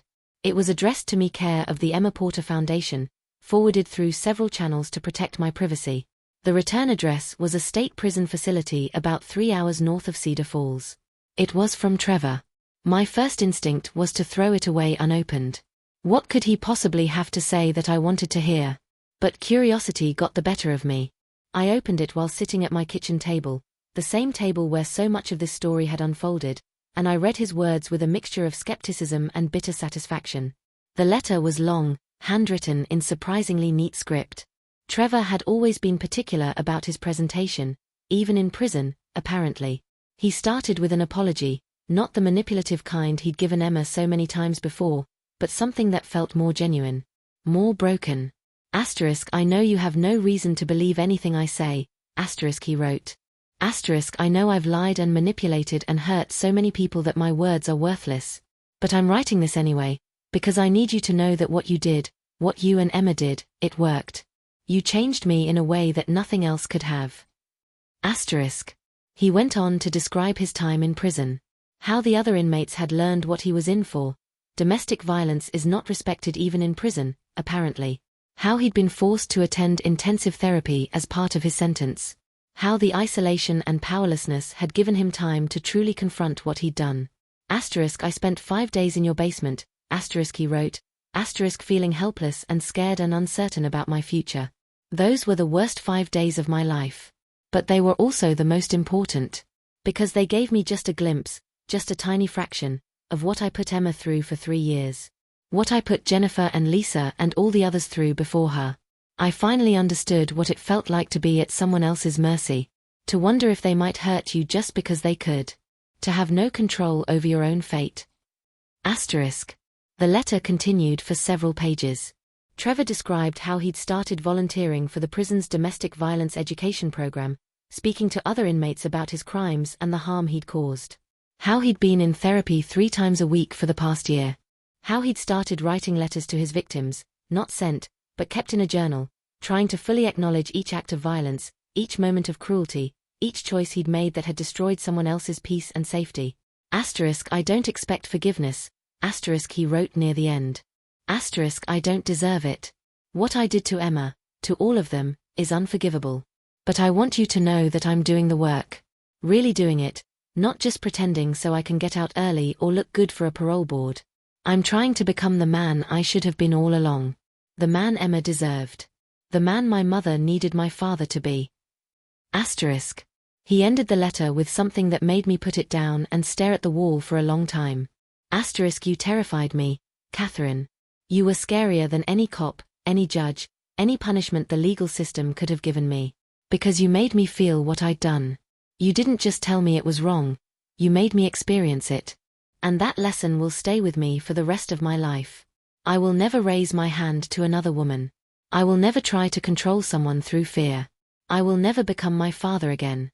Because every time I'm tempted, I remember those 5 days. I remember how small and helpless and afraid I felt. And I remember Emma's face when she stood over me in your basement and took her power back. That image is burned into my brain forever. Thank you for that. Thank you for teaching me something I couldn't learn any other way. Asterisk. I folded the letter carefully and put it back in its envelope. I didn't know if I believed him. Maybe this was just another manipulation, another attempt to rewrite his narrative and position himself as reformed. Or maybe, just maybe, something had genuinely changed in Trevor Whitmore. Maybe the lesson had stuck. I showed the letter to Emma that evening. She read it slowly, her expression unreadable. Do you believe him? I asked when she finished. Emma was quiet for a long time. I don't know, she finally said. Part of me wants to believe that people can change. That what we did to him wasn't just revenge but actually helped him become better. But another part of me remembers every lie he ever told, every promise he broke, every time he swore he'd changed and then hurt me again anyway. You don't have to believe him, I said. You don't owe him anything, not forgiveness, not trust, not even acknowledgement. I know, Emma said. But I hope it's true. Not for his sake, I don't care about his redemption. But for the sake of whatever woman might have crossed his path if we hadn't stopped him. If the lesson we taught him saves even one person from what I went through, then it was all worth it. We talked for a while longer about Trevor's letter, about the nature of redemption, about whether violent people could truly change or if they just learned to hide their violence better. There were no clear answers. There never are with questions like these. But what I did know, with absolute certainty, was that Emma was free. Truly, genuinely free, not just physically safe, but emotionally liberated from Trevor's hold on her. She'd reclaimed her power, rebuilt her life, found purpose in her pain. She was thriving. Emma had returned to teaching and was making a real difference in her students' lives. She'd helped create a foundation that had already assisted dozens of women escape dangerous situations. She'd found love again, a gentle, kind man named David Richards who treated her with respect and patience and genuine affection. They were taking things slowly, and Emma wasn't rushing into anything, but watching her learn to trust again was beautiful. She'd even started talking about having children someday. The dream Trevor had stolen from her was coming back, piece by piece. As for me, I'd found my own form of peace. The basement no longer haunted me, I'd reclaimed that space too, turning it into a workshop where I made quilts to donate to the domestic violence shelter. Each quilt was made from fabric donated by survivors, pieces of their old lives stitched into something new and warm and comforting. It felt like appropriate symbolism. I'd also started speaking occasionally at events about the complexities of protecting abuse victims. I never shared the specific details of what I'd done to Trevor. That remained private, protected by the carefully constructed story we'd all agreed to tell. But I spoke about the failures of the system. About the impossible choices mothers face when their daughters are in danger. About the gray area between justice and revenge, and how sometimes that's exactly where you need to operate to save a life. Some people loved what I had to say. Others hated it, accused me of encouraging vigilantism, of undermining law and order. I didn't care. I wasn't trying to win popularity contests. I was trying to make sure that other women, other mothers, knew they had options beyond suffering in silence or trusting a system that moved too slowly. One afternoon, almost 3 years after that pivotal October night, I was working in my garden when a car pulled up to my house. A young woman got out, maybe mid-20s, with a black eye and split lip that looked painfully fresh. She stood at the edge of my driveway, hesitating, clearly nervous. I stood up and brushed the dirt off my jeans. "Can I help you?" "Are you Catherine Porter?" she asked, her voice barely above a whisper. "I am. My name is Rachel. Rachel Thompson. I heard about you through the foundation. Through Emma's story. And I need help. My boyfriend, he's been..." She broke off, tears streaming down her face. I walked over to her and gently guided her toward my porch. "Come inside," I said. "Let's get you some tea and you can tell me everything." As we walked into my house, Rachel trembling beside me, clearly terrified but also hopeful, I thought about how far we'd all come. How one night of desperate courage had rippled outward, creating waves of change that touched lives I'd never expected to touch. Would I help Rachel? Of course. Would I help every woman who came to my door seeking refuge from violence? Absolutely. Would I use the same methods I'd used with Trevor if necessary? I didn't know. Every situation was different. Every victim had different needs. Every abuser required different tactics. There was no one-size-fits-all solution to domestic violence, no perfect formula for justice.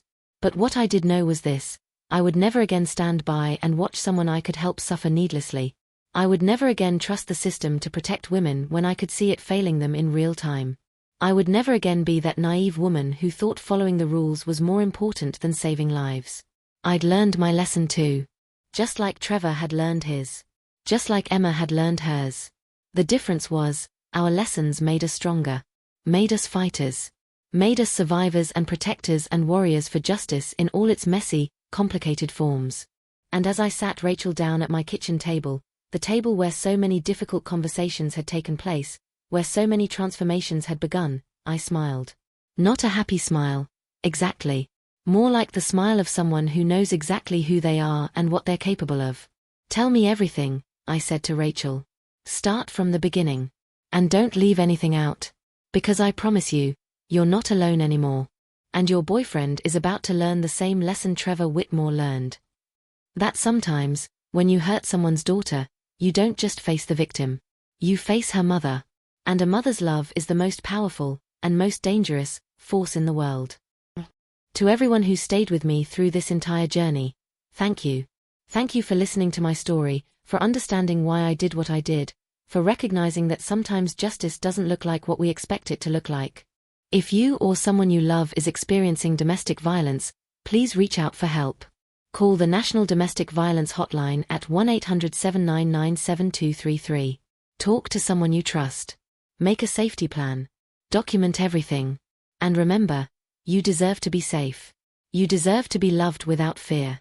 You deserve a life where you're not constantly walking on eggshells, wondering if today is the day things go too far. Your life matters. Your safety matters. And there are people who will fight for you, even when the system won't. I'm living proof of that. Before you go, please, check the description box below for more stories like mine. Stories about survival and strength and the lengths people will go to protect those they love. Subscribe if you haven't already, because these stories need to be told. They need to be heard. And if you're watching from somewhere in this world, drop a comment and let me know where you are. Let's build a community of survivors and supporters, of people who refuse to accept violence as inevitable, of warriors who understand that sometimes you have to break the rules to make things right. Thank you for being part of my journey. Thank you for witnessing my truth. And thank you for believing that one ordinary woman, one mother who refused to let her daughter die, could make a difference. My daughter showed up beaten and broken. We switched places and taught her husband a lesson he'll never forget. And in the process, we learned our own lessons too. About love. About power. About justice. About the strength we never knew we had until we were pushed to our absolute limits. And we survived. We're thriving. We're helping others do the same. That's the real victory. That's the lesson that lasts forever.